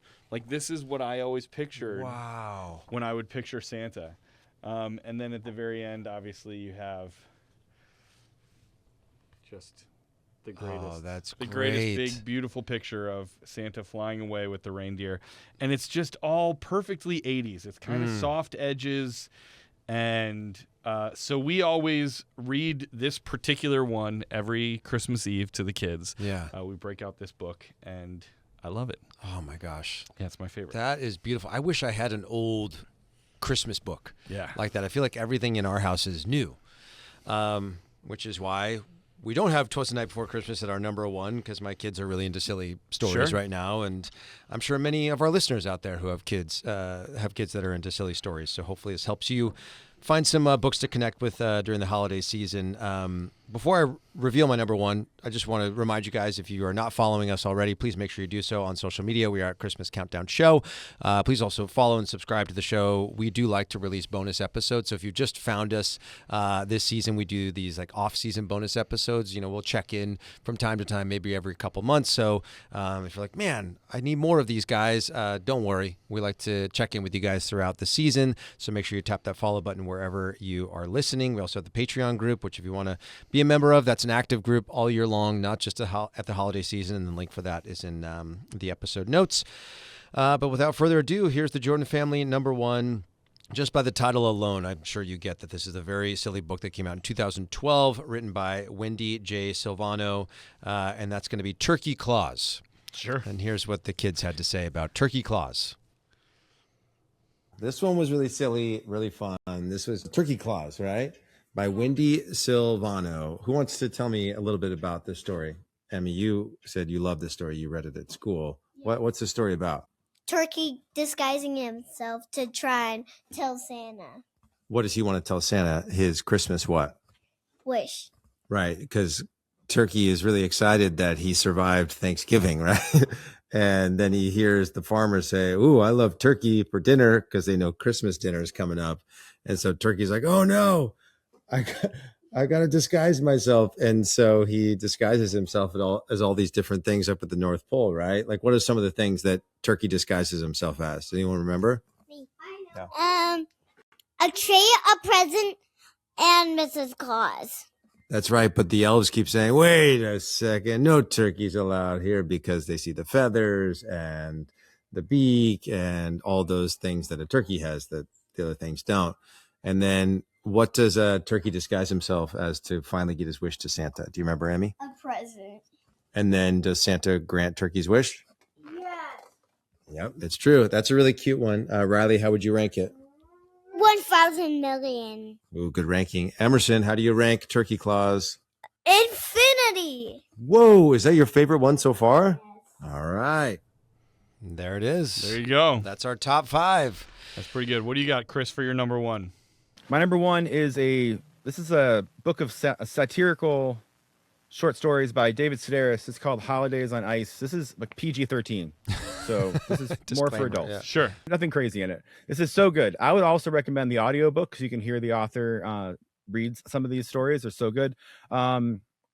It's and know if you're familiar with the play, The Santaland Diaries. This comes from this book here. It tells the true story of David Sedaris' time working as an elf at the Macy's Santaland in New York City. It's just a solid book. There's some really funny, really funny stories in here. So this copy specifically is really good because it's a good back pocket book. Yeah. So you can keep it in your back pocket when you're on the train and pop it out and look very festive when you're traveling somewhere. I love this that. is it. Number one answer. Absolutely. It's great. You know what we should do is we should put links to all these books in the episode notes. We should. So people can go check them out wherever they get their books. We should indeed. We did it. We did it, everybody. We did a books countdown. We did a books countdown, and it went well. Yeah. I'm proud of us. You know what's going to happen? People were like, we need more books. This is what's going to happen. Oh, my gosh. Listen, that was hard for us. That was hard. I mean, it actually wasn't that I had hard, to but it enlist was my children to get me through this countdown. Yeah. All right, Danny, this is it. This is the end. The end of season 5. Oh, 5 no, years. we've come. Don't say it. People are going to think it's all over. I know. Every time I say finale, I'm like, I got to caveat this. Season finale. We're not season finale going anywhere yet. We love making this show. Yes. It is one of the most joyful things that I know I can speak for myself that I get to do every holiday season. And every season that we do the show feels like it's its own living, breathing thing. I was talking yesterday with the person who runs the radio station where we're here, and it was like I got emotional standing here in the studio just thinking about how this all started and then how we got connected to Chris and Chris coming into the family and then all of you people in the world who are listening to this show. I think that's when people started like messaging us, mailing us cards, it felt like more than a show.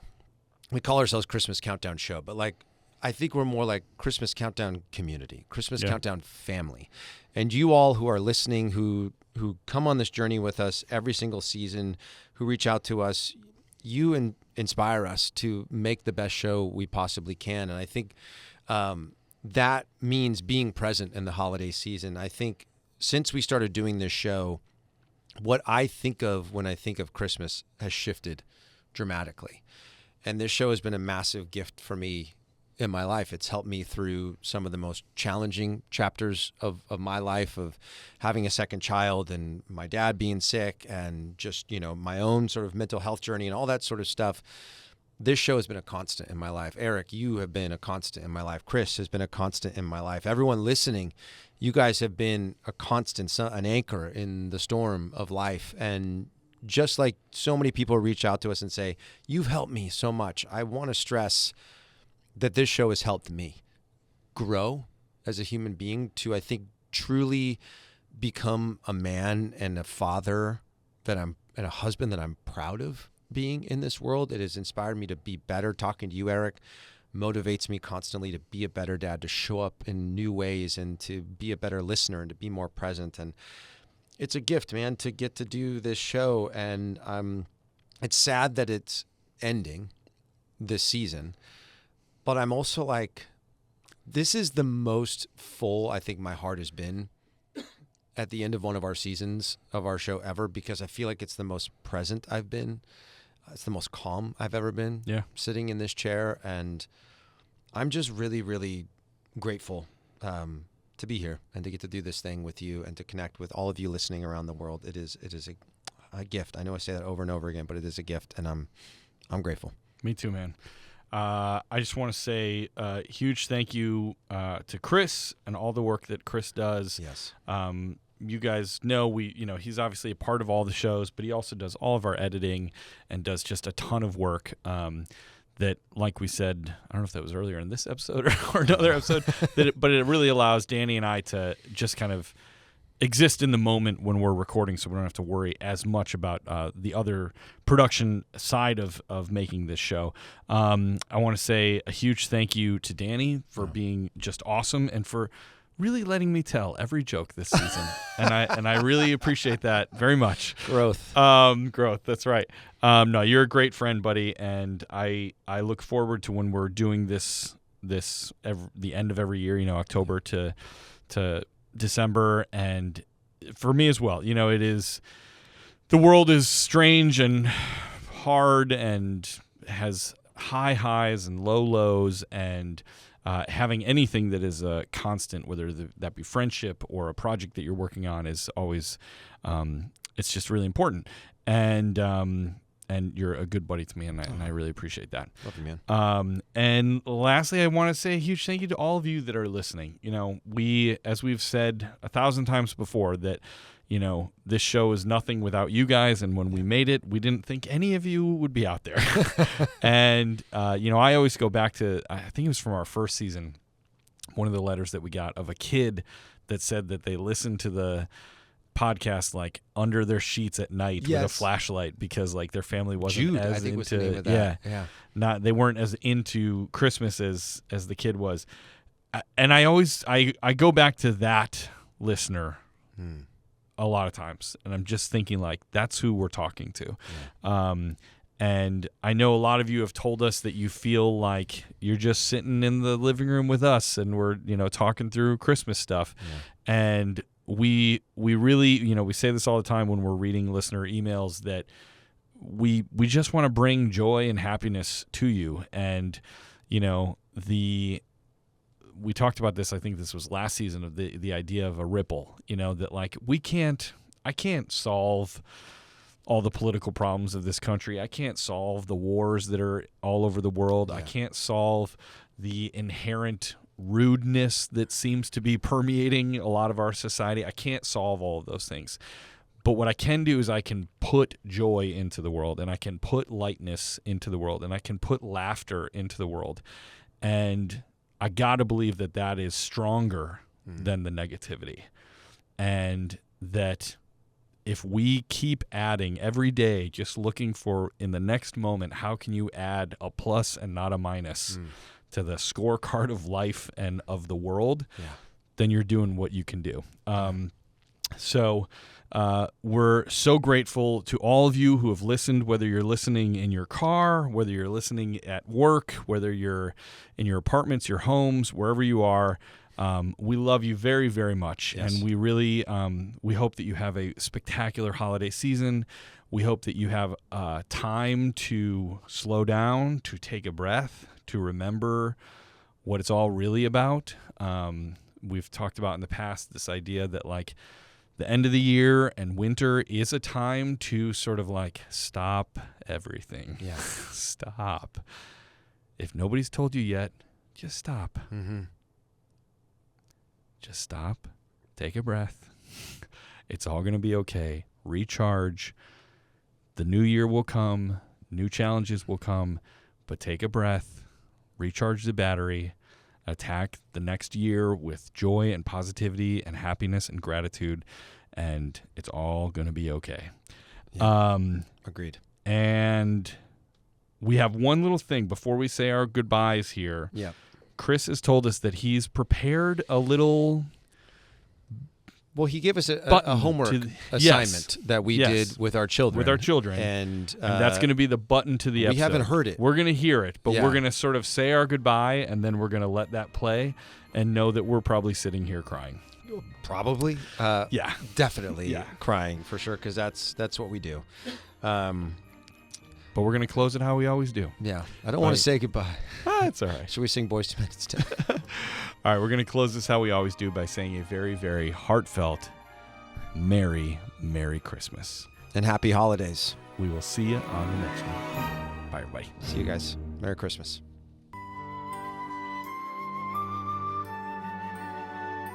'Twas the night before Christmas, when all through the house not a creature was stirring, not even a mouse. The stockings were hung by the chimney with care, in hopes that Saint Nicholas soon would be there.